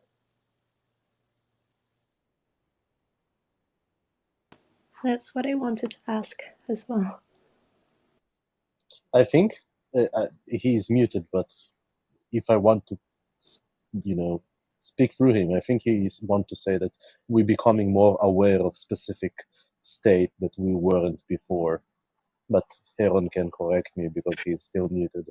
Well, yeah, no, I'm here. What I'm saying is that we have been literally entranced for 300,000 years by the voice in our head, that it's been running the show, and we think that whatever comes out of our mouth is something I am doing, and that I believe whatever I say. And what I'm saying is that we are coming to the understanding that the voice in our head is generated by what I call our language machine, some parts of the brain, the job of which is to take all of our sense data and make some sort of story out of that so that we can navigate our environment. But we are now waking up to the fact that that voice in my head is not who I is. It's just my language machine running its programs. And so that puts on me what Choosing our words more carefully and more accurately would be a demonstration of this waking up process. Being aware of the fact that the voice isn't me. It's really very simple. It's just getting that the voice in my head, the stuff that you're hearing right now, is not something Heron is doing consciously. This is the way Heron's language machine functions. I've reprogrammed that machine significantly over the last 40 years. But again, as I'm speaking, there isn't time for me to sit here and pick and choose which words I'm going to use. It just comes out of my mouth automatically. It's being composed by my language machine. But it is possible to reprogram your language machine. Wait, do you think all of those behaviors are dispositional? I don't know what that Or, means. dispositional just means behavior of an object given the initial conditions. Well, I'm So, just for saying example, our language machine, that literally there's a part of our brain and its job is to take all of our incoming sensory data and memories and stuff, and convert it all into some sort of story that helps us navigate our environment. Yeah. My question is, do you think it's more dispositional or intentional? You disposed to do it, or you intended to do it? No, I think there's almost zero intention involved, and that's what I'm talking about. Though, is this awakening that's coming? I think. Oh, okay. So you think it's dispositional? Ability to operate intentionally. Heron, before we move too much further, I want to point out that like you've disputed the very notion of beliefs, but you've used the words "I think" about 28,000 times, roughly speaking. Yeah. Okay. And you want to draw a hard line between those two? Well, the thing is, I'm aware. I don't believe anything. I say a lot of stuff. I've got a lot of stories that I've developed over the years that I like. But I don't really believe any of this stuff I'm saying. These are the best stories I've been able to come up with. I like them. I'm going to stick with them until I find better stories. But I have no real investment in belief. I have a lot of thoughts. They come and go. They change over time. Okay. But the stuff that you think, does that influence some of your decisions in your life? Like, oh, of course. You think money is a real thing, so like you make sure to protect it, not like let it fall out of your pockets as you walk down the street, right? Well, I don't need to say it's a real thing. Those words aren't necessary for me to still have that attitude. Would you disagree with the statement, I think money is a real thing? Are you not going to agree with that? I would. Yeah. Okay, despite your frequent use of the words "I think" throughout this No, topic? I'd object to real thing. Not okay. I So think, if it were a fake thing, then would you still care well, it's about not it? Money isn't a coin is a thing. Yeah, money. I was talking about paper money that is legal tender that you can change for goods and services. That Okay, well, a coin or a thing? paper. But what about money in my credit? In my credit rating or something? I don't want to get into that convoluted of a topic because I'm trying to just clarify. Okay, but you're talking about then a physical object that's available to the senses. I'm if trying you can to clarify exchange money for something, then it's money, right? Like if you can exchange, whether it be digits or paper, right? True, you can but exchange that for Daniel, go on with. I'm sorry, like I just don't want to go down the rabbit hole. Yeah, the whole idea of electronic money gets very convoluted and much more difficult. So you want to talk about physical objects that are available to the senses for percent, like coins or bills, right? Right. Okay, so what's the question about them? Do you think they are that exists? Money like U.S. dollars, U.S. No, coins? no. I would say there are coins and there are They're pieces of paper that I can use to go to McDonald's and get a hamburger. Right, and they have like the one that George Washington appears on. It has a value of how many? Yeah, right. US That's dollars? all. I don't see that is problematic, though. Okay, cool. Do you believe that money exists then? No. Money in the same sense of the claim of I think it exists that we just discussed. That's the money claim. Meaning coins and dollar bills. Yeah. Do you believe? I don't need to believe. I don't need to believe they exist. I have some of them sitting on a desk right here, so I don't have any need to believe whether they exist or not. I can pick them up and stick them in my pocket. So they I feel like what exist you on said the desk, is, though. That seems like you believe it, right? Well, if you want to use the word belief, fine. I just don't find the word helpful. I don't think it adds anything to the story. Give us your definition for belief again, Heron, if you would, because I think that'll clear up a lot. Belief? Yeah, the word belief or to believe. Well, I think like I say, I think generally the way most people use it, not the way philosophers or people in this room use it, but most people probably have never even given it a second thought about what it really means. They say, oh, I believe in the Bible, or I believe in atheism, or whatever they believe in. I don't think most people have a clue what's entailed with that word because they've never really given it any thought. To me, belief is a form of mental illness. Right. So I think that I guess helps. I That just might don't understand that. explain why why some people may not understand what you say when you say that you don't have any beliefs. Yeah, sometimes it requires a considerable amount of explanation, for sure.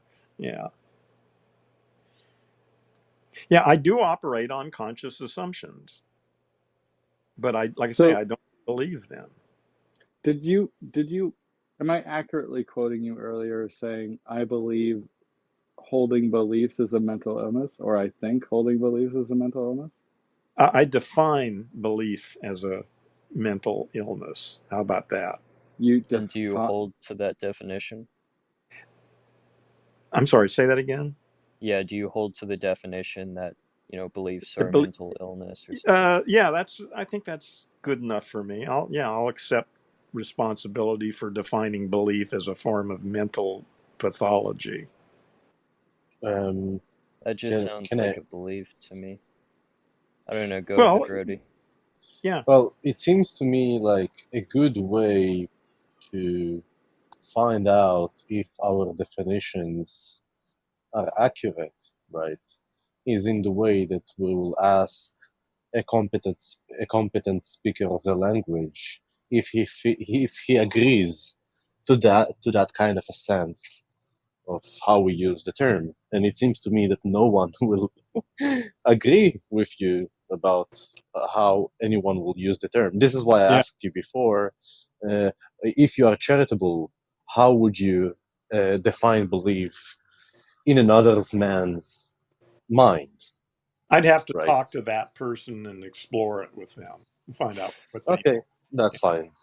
Yeah, Yeah, this is a fantastic demonstration of why definitions are so important, because if two people are using two different definitions for a word, they're probably going to have two different conversations.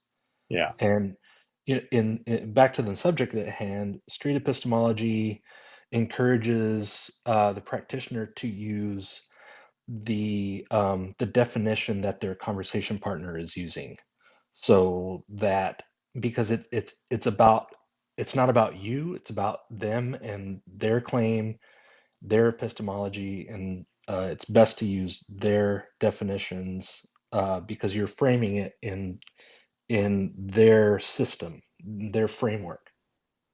David, you disappeared, at least for me anyway. Am I Now here you now? are. Yeah. Sorry about that. I don't know how much of that came through. Well, yeah, I actually heard everything that you said. Ah, It seems to me like a good strategy. Um, yeah, I consider that. But it seems to me like if he says that a belief in his definition is a is a mental deficiency, or what he said. well, I specifically call it a linguistic pathology. Yeah, linguistic pathology, right? Pathology is a problem that, from what I understand, and correct me if I'm wrong, but pathology uh, You know, apparently my is a problem that is very prevalent in a group. yeah, and Yeah, audio problem may be on my part because part of I lost part of what you said, Rody, and I lost part what of David said, but you heard everything David said, so yeah. perhaps I've got a problem on my end here. So. No, he said something that is very crucial in conversations. That when we have street epistemology, we want to use the definitions that the speaker uses and not what we use, right? So when you use Right. specific definitions, I shall not convince you to use it in another way, Yeah, which is actually a good. It's actually a good suggestion, like, yeah, or no, that's perfectly advice. reasonable. I agree completely. My Yeah. goal is not as a street epistemologist. I'm attacking the problem at deeper at a linguistic level itself. So it's a Hmm. different Yeah. approach.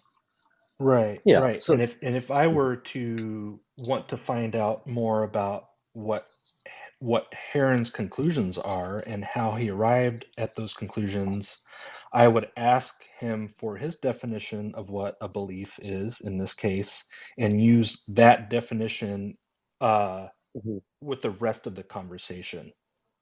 Yeah. So what would you do, David, if someone says to you that I take beliefs to be a mental deficiency or a linguistic tautology? How would you approach that kind of statement or judgment?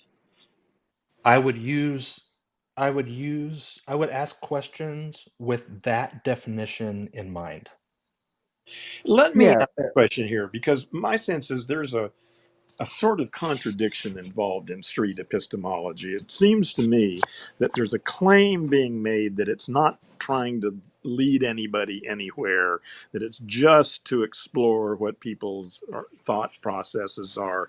But my sense is that really it's about getting people out of their ridiculous Christian or Muslim or various other specific religious beliefs. You don't, but I don't think street epistemologists are owning up to that. They want to say that no, we're not really doing that. We're just trying to get to the.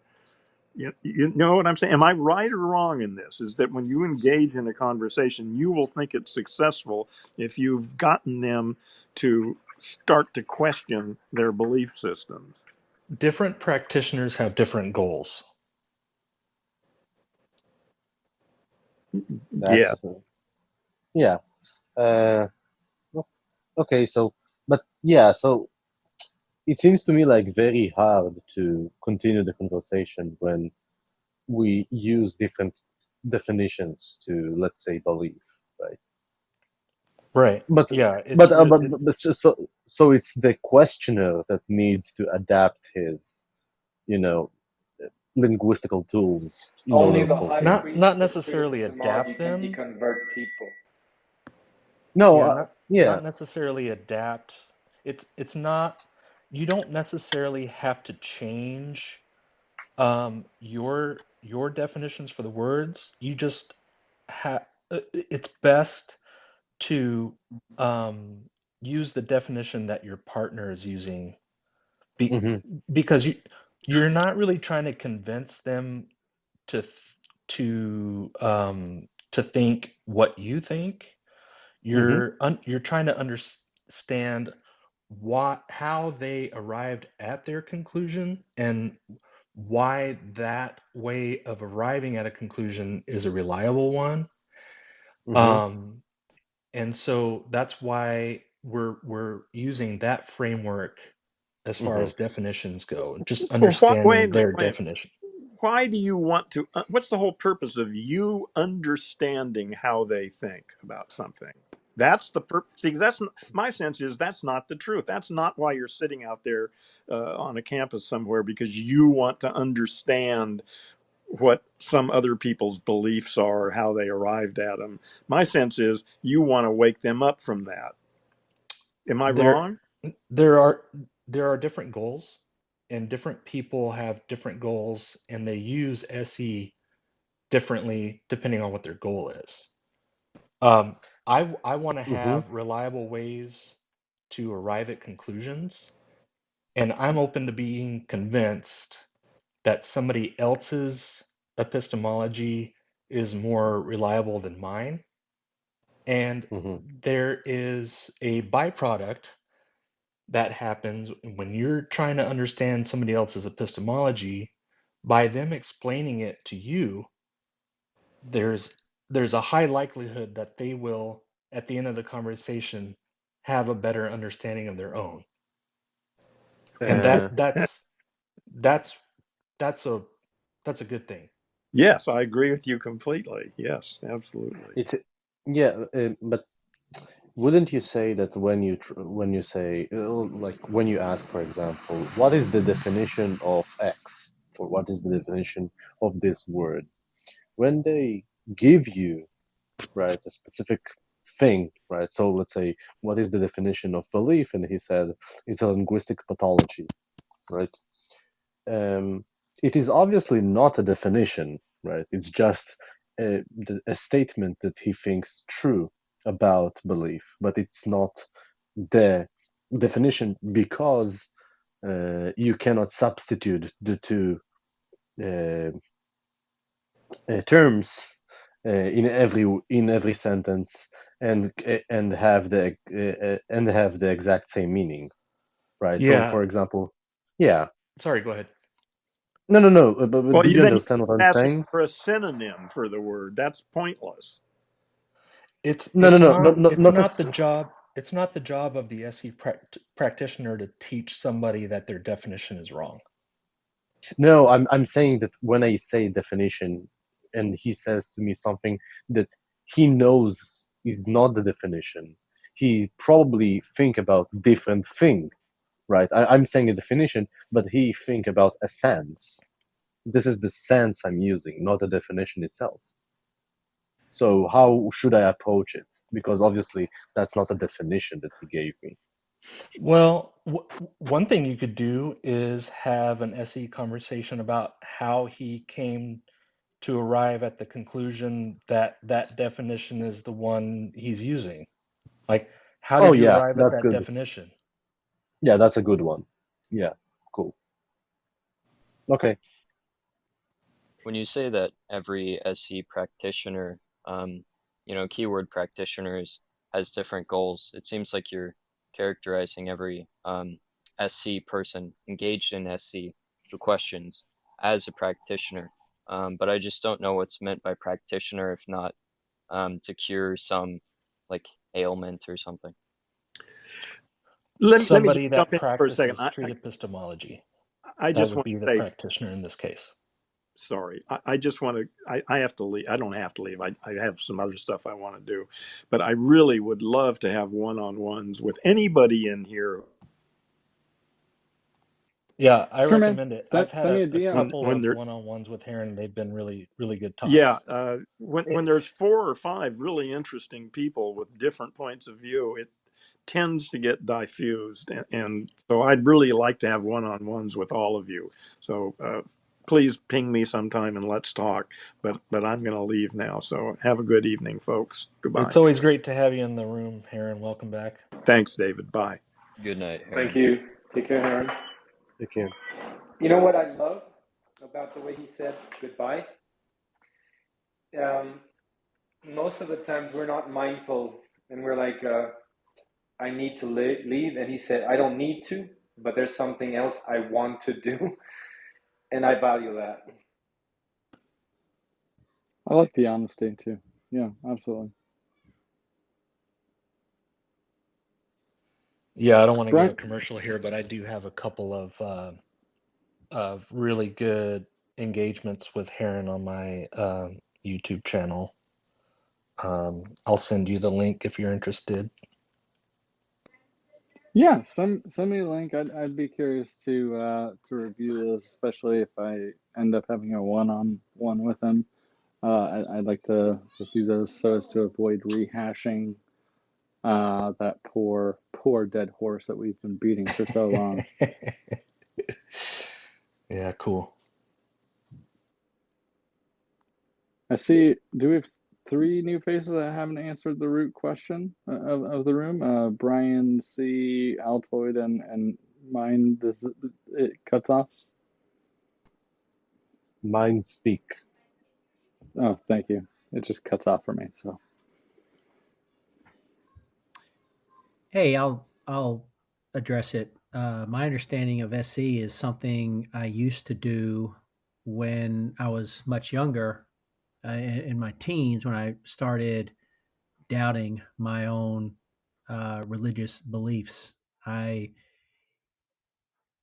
kind of uh, approached people who I believed were religious, people on the street and just friends and random people, and I kind of took the opposite approach to what I believed. And so even though I still consider myself a believer, I took the non-believer approach, and I would challenge people on what I held as my own doubts and issues that I was not able to reconcile, and then I had them kind of steelman my argument, if you will. I don't know how if that's the right approach, or if that's what SE folks do, but I did it for a number of years, and even after I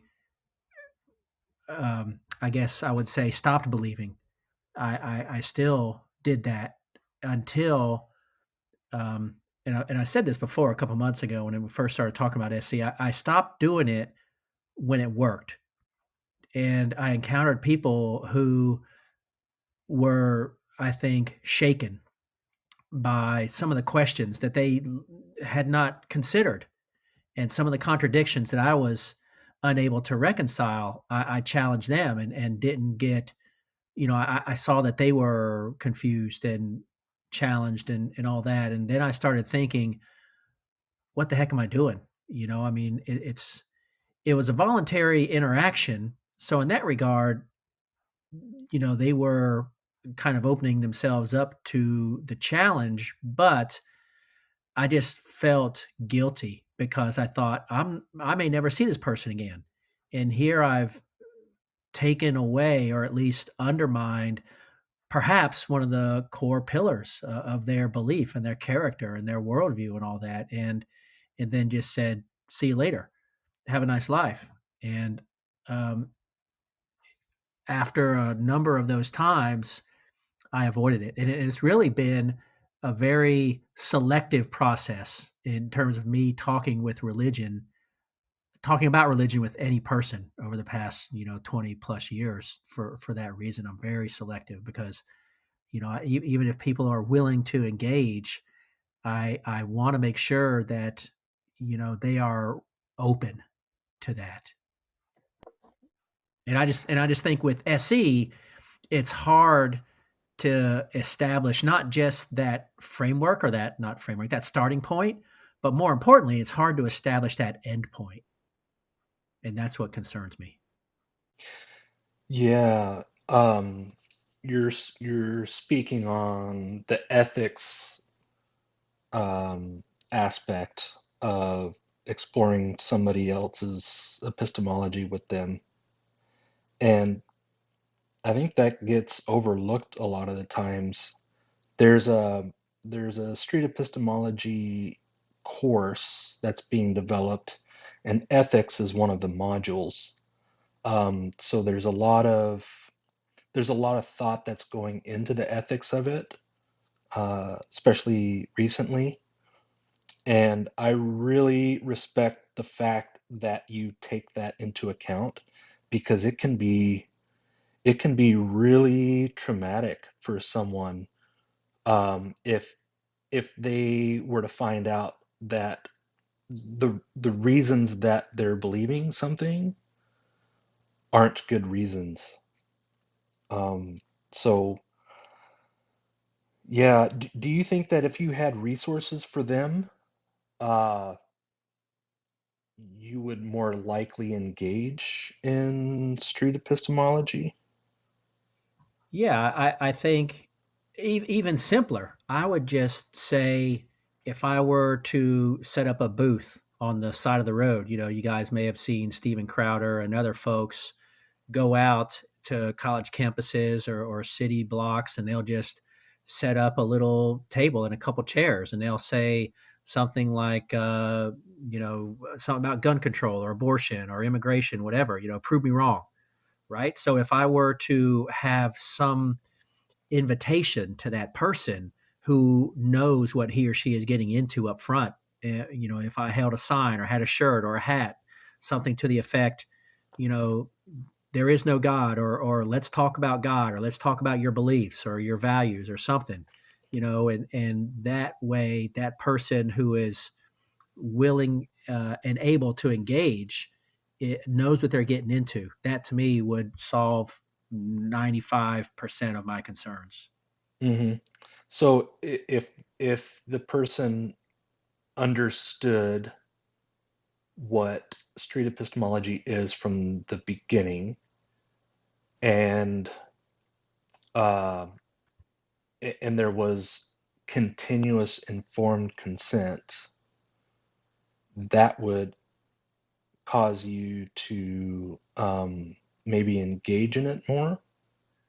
Yeah, I think as long as it's voluntary and that person, because the way I understand it now, as an SE practitioner, I go out and I canvas people and I initiate the conversation. And if I, let's say, hit on someone or engage with someone, and we start that conversation, then I'm a few minutes, several minutes, several ideas deep before that person really gets a full understanding of where this is going and where it could lead.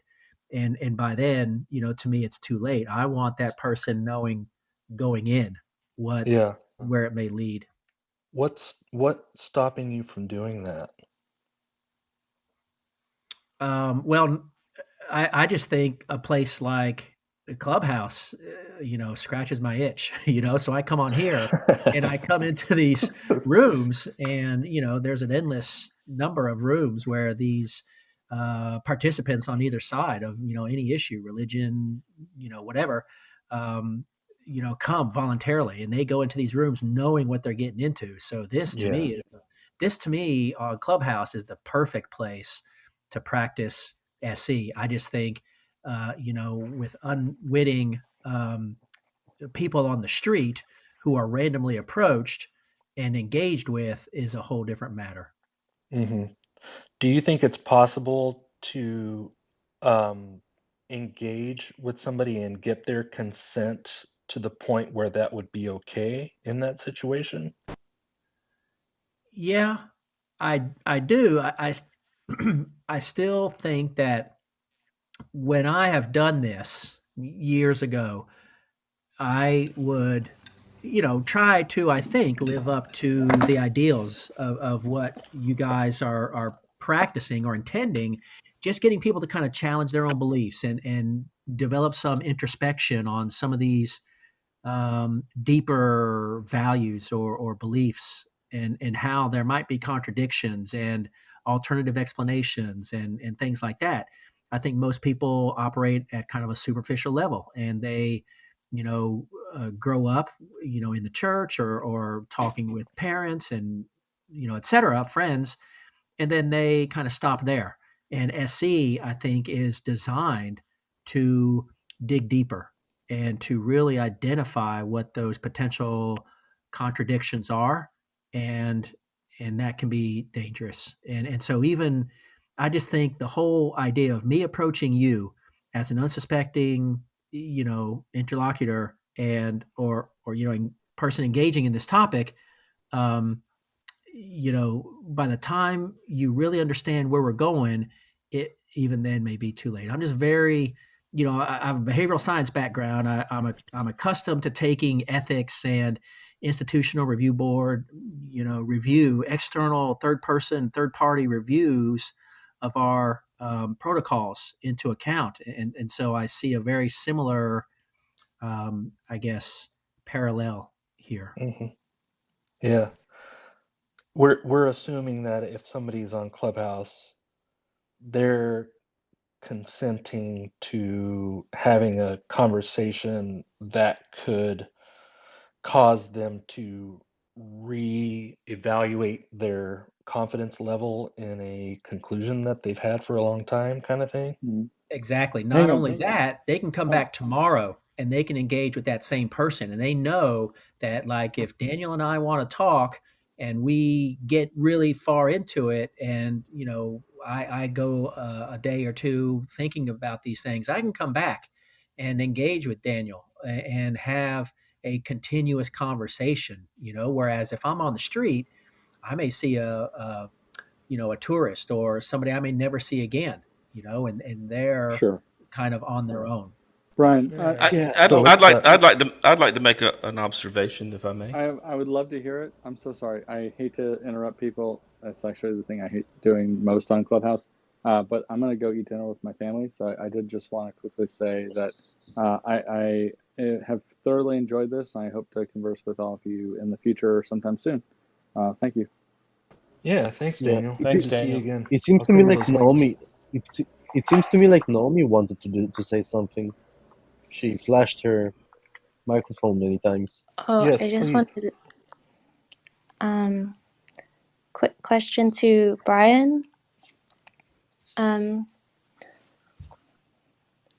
You I've already forgotten the point. Sorry. Never mind. Can I ask a question then? This is Yeah. Boris. Hey, Brian, have you heard of Anthony Magnabosco? Magnabosco? No. I would, he has a pretty filled YouTube channel. Magnabosco is how it's spelt. I don't know if there's two S's in there, but I'm sure Google will probably fix it for you.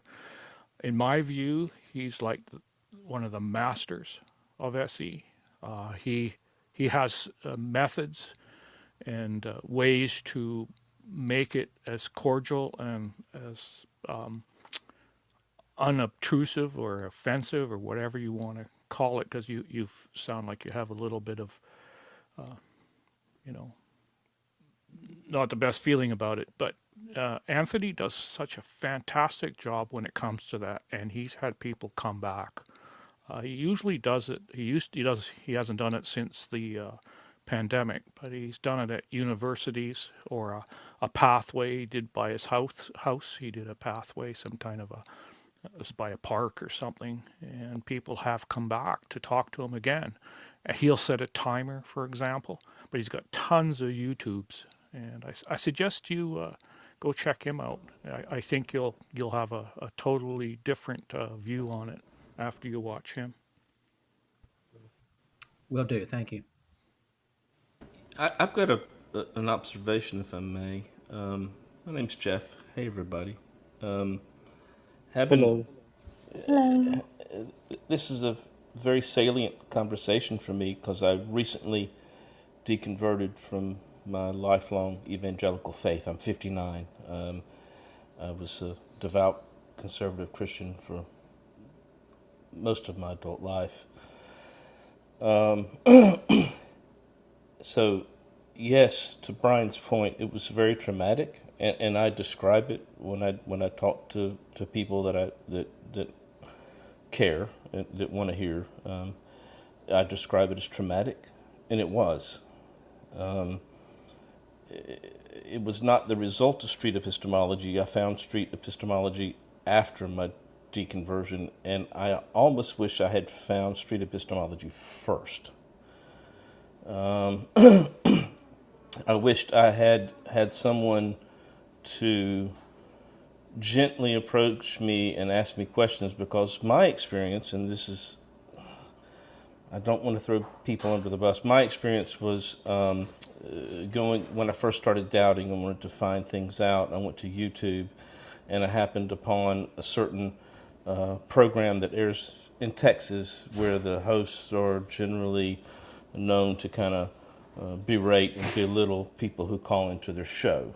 And that affected me, kind of did the angry atheist thing, and I'm kind of wondering if I'd had someone to gently challenge me and talk to me and help me through it, would I have gone through that phase? And the second observation, that's kind of a question. The second observation is that even though it was traumatic, and it was traumatic, that's the best word. On the other side of it, for me and most people I've talked to, it's a better. It's more fulfilling. It's more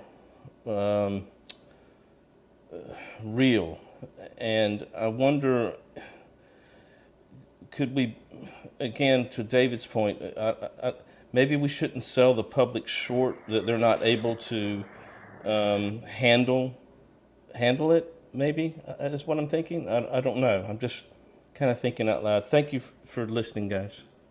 Hey, I got to go here, but let me just make one last comment. I completely agree that there are probably the vast majority of people who will be willing and able to engage and are sturdy hardy enough to withstand. But that's the thing. You don't know. You don't know what that person's going through. You don't know if Jeff, perhaps in his moment of trauma, was affected by other circumstances that you're not even aware of, and things go wrong. And that's, like I said, one of my biggest concerns. You don't know if you're going to encounter a Jeff who I'll just summarize by saying came out the other side, perhaps a better person for his deconversion, perhaps by his own standard. You don't know where that's going to lead, and that's my dilemma. Thank you all. Yeah, thanks for joining the room, Brian. It's good to see you again. See you, Brian. Thanks so much, Yes. Brian. Bye. Yeah. So we've been It seems asking the people that have come up to the stage, Jeff, if they could share what their understanding of SE is. You've said a lot already. Maybe you can give us your definition of it. My definition. It's the use of the Socratic method to politely, respectfully, and gently explore the reasons why a person has concluded that a particular belief is true. That's how I would define it. that's a very Awesome. concise and Thanks. good definition, in my opinion.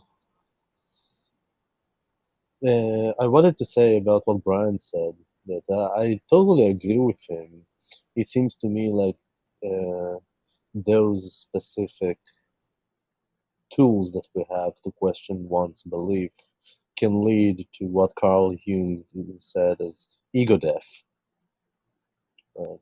And by that I just mean, sorry, Jeff, you want to say something? Absolutely, I suffered ego death, and I'm so much more humble. I was an arrogant asshole most of my life, and I just have realized how ignorant I am, and am embracing my finiteness. And yes, so absolutely, ego death, absolutely.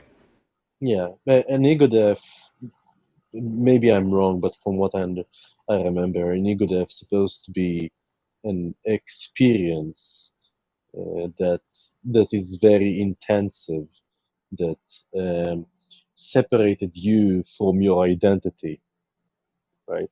And by that I mean, if you have specific beliefs, specific desires that forms who you are, an ego death will make you see them from a side and lose this type of an identity that you think you had.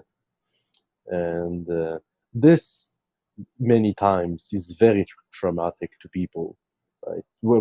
People can experience that not only from SE or from a specific tragedy that they experienced, or loss of loved one, or realizing that your partner that you loved so much cheated on you or something like that. It might be also from taking mushrooms, right? That people just lose their identity and look at themselves. But those types of people actually have very high, like very a big problem to put on themselves different identity that will make them easier, that will make it easier on them to live with themselves. And that's I think that the bigger problem is that it doesn't seem to me, sorry, that you'll have the problem in wearing a different identity after that. It might be the case that you wouldn't find anything and you will see your life meaningless and totally nihilistic. So I'd like to share my journey with SC, and I found it so hard at the beginning to actually be incredibly critical. I often would get so fascinated by every person's unique journey that that I would, stop asking more critical questions, but rather questions that would, take me deeper into their world, into their understanding, into the magic of where they come from, and the nuances of every religious person that I spoke to. And I concluded that my my first and foremost intention when I do SC, when I practice SC, is to create a friendship, to make friends. And I've gotten great feedback from lots of people. John in the audience is a very good friend, and he said some very kind things. And a lot of other people that I've spoken to. So I take SC as an approach of exploring someone's knowledge, beliefs, someone's spiritual journey, mostly spiritual in my case, because I am interested in religion, in all religions. I speak to Hindus, Muslims, Christians, and I think once you've created a friend, you can take it to the next step and actually have a bit of and you know where they stand, you know how perhaps sensitive they might be. You're not talking to a stranger who you're challenging anymore. You're talking to a friend who you want to share your journey with, and you're happy to listen to their journey. I get a lot of pushback in lots of these rooms where people say, stop preaching. This is not the place to do that, right? This is and people get very offended when a spiritual religious person preaches, and I say I say welcome a person to preach to you, because the moment they start sharing, they'll start sharing perhaps the most what's outside of the belief system. If you're a Muslim, you'll share probably the six pillars. Is it six pillars, right? Or if you're a Christian, you'll share Jesus' sacrifice and resurrection, perhaps. But then when you go further, and especially with people on the Clubhouse, you find that someone might say, I am a sinner and I'm not working to stop sinning, right? I don't feel guilty because God will take care of it. Like that's one thing I heard.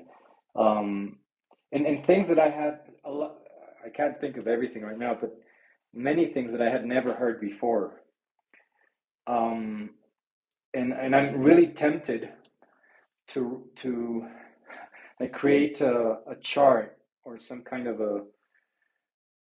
where you have the person and where that person aligns in different doctrines within Christianity, and in different and if they're a Muslim, where they align, and to see what patterns come up. I'm going to stop there, but it would be fascinating to have a collection of people you speak to and see where on different spectrums they lie, and see what how similar a Muslim might be to a Christian, and how different one Christian could be to another Christian, and that really fascinates me. I really like Alphonse's approach to SE. I think it's he demonstrates the need to build rapport. It's a very critical piece of street epistemology, is getting informed consent and building rapport, and how important that is. Boris, did you want to share your understanding of street epistemology? I'm not sure if if we've gotten that from you yet, if only if you'd like to. Yeah, sure. Am I being heard right now? I hear you.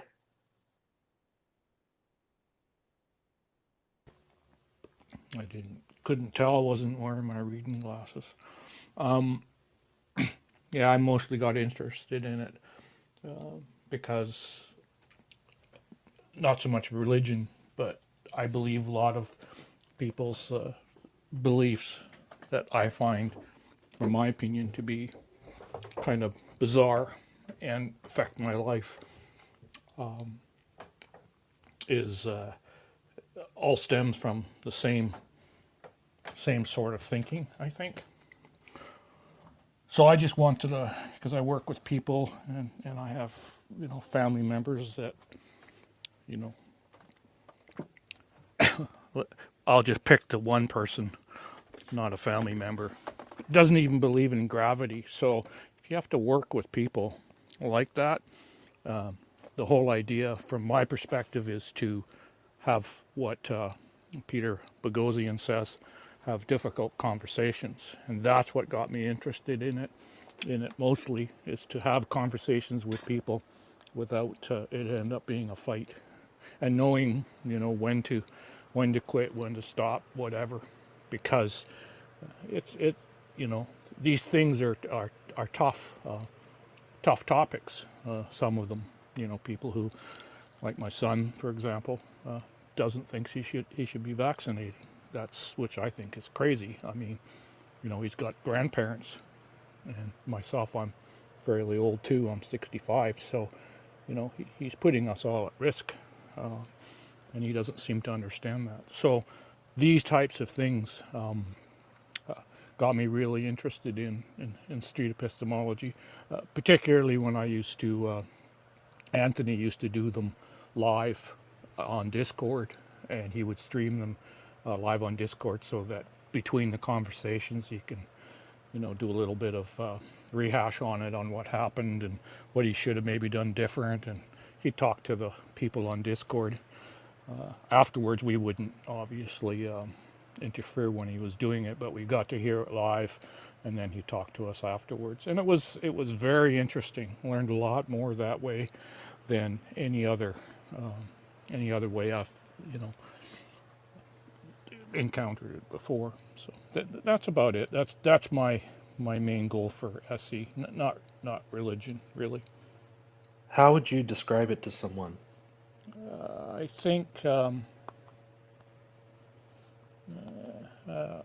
I could not have summed it up any more than who was that? Jeff, I think it was. I mean, it was so perfect. I'm not a wordsmith, so. But it was pretty much, because he didn't really say religion or anything, or I don't think he did. Maybe he did. But it's just a cordial way of having difficult conversations, using the Socratic method. That's basically what I consider SE to be. I didn't say religion. Oh, you didn't? Okay. Couldn't remember.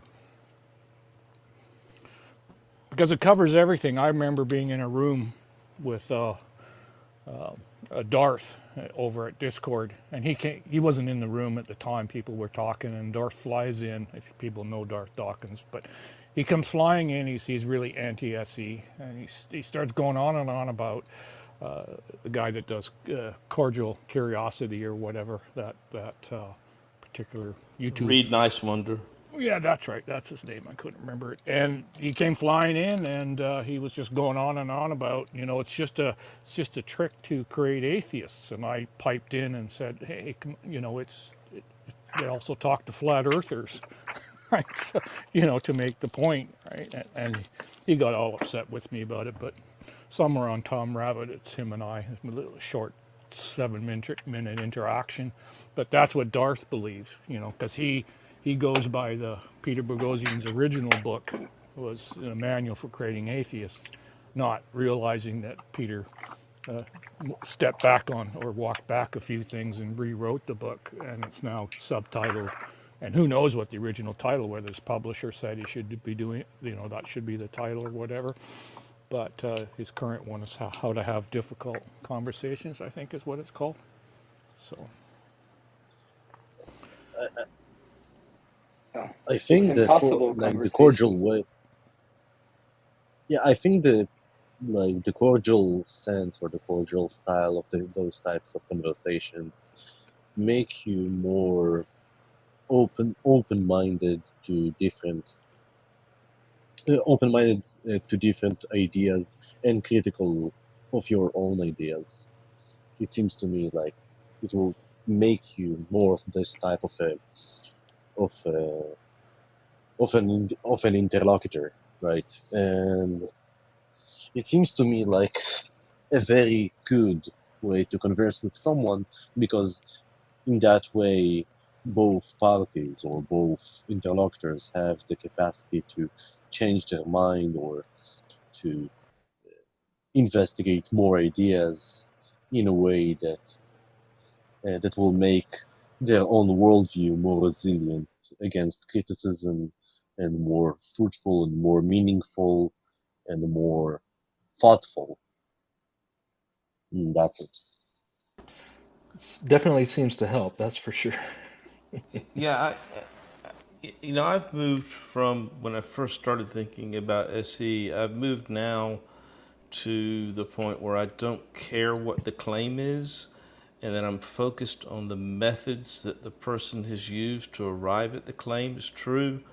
And much like Anthony has said in many of his videos that I've seen, if I can't determine that a person has used a good sound epistemological method to arrive at a conclusion that something's true, I'm not, I don't want to say I don't care, but I'm not really interested in the claim, because I don't think I could convince myself to believe something that a person is telling me is true if I don't think they used good methods to arrive at that conclusion. Does that make sense?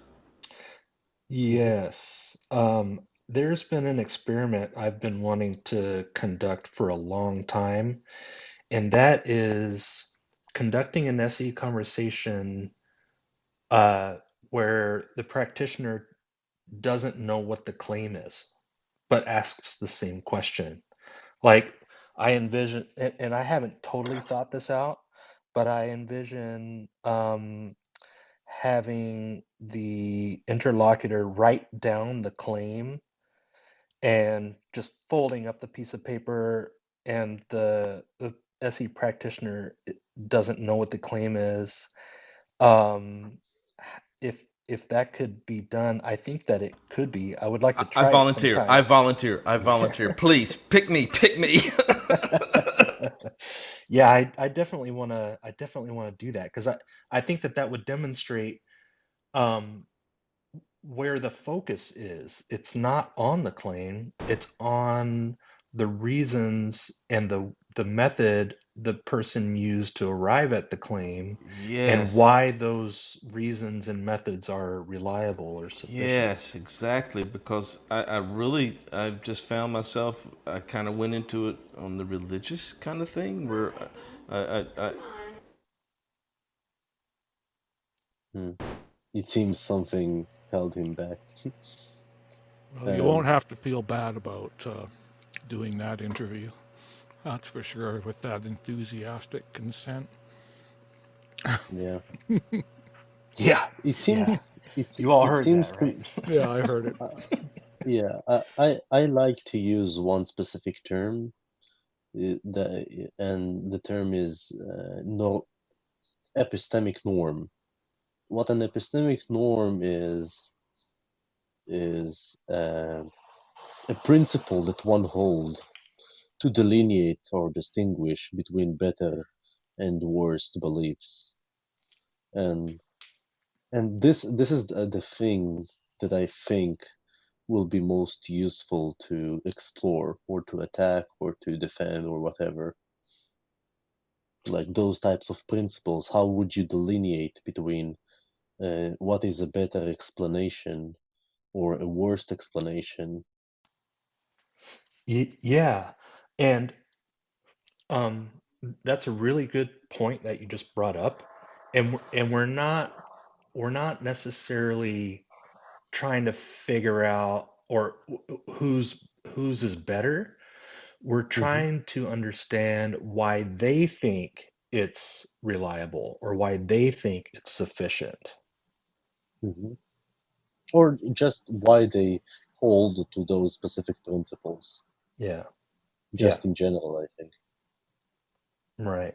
The method is more important than the claim to me. Right. Yeah, exactly. Well, I don't think street epistemology is a substitute for learning philosophy. Obviously No, not. me either. Yeah, unfortunately, not everybody are philosophers. I'm certainly not, and I'm doing the best I can to try to understand. Right?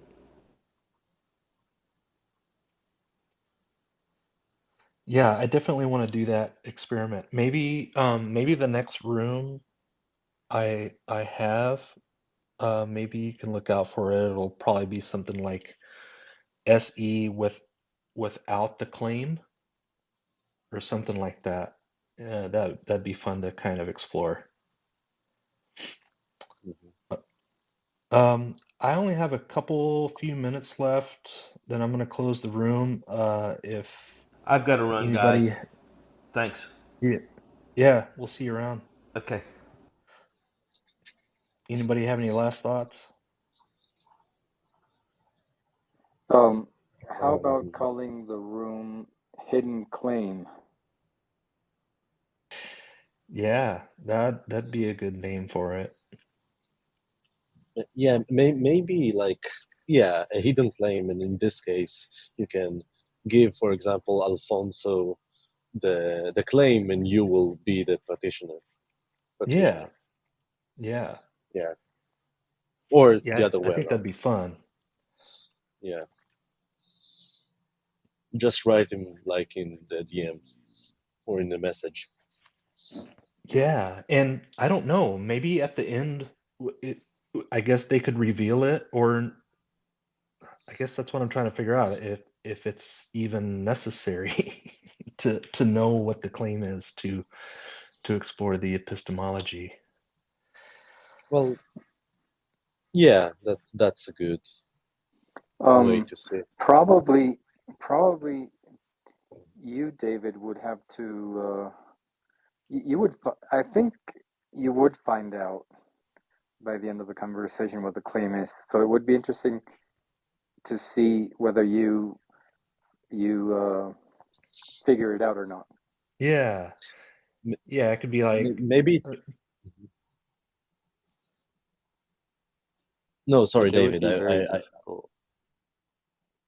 I just wanted to say, like, very fast, that I think it will be also very helpful, or maybe inquiries to ask for the interlocutor to not reveal or try to hide the claim, or maybe speak in a little bit more generality than try to entail what the claim is.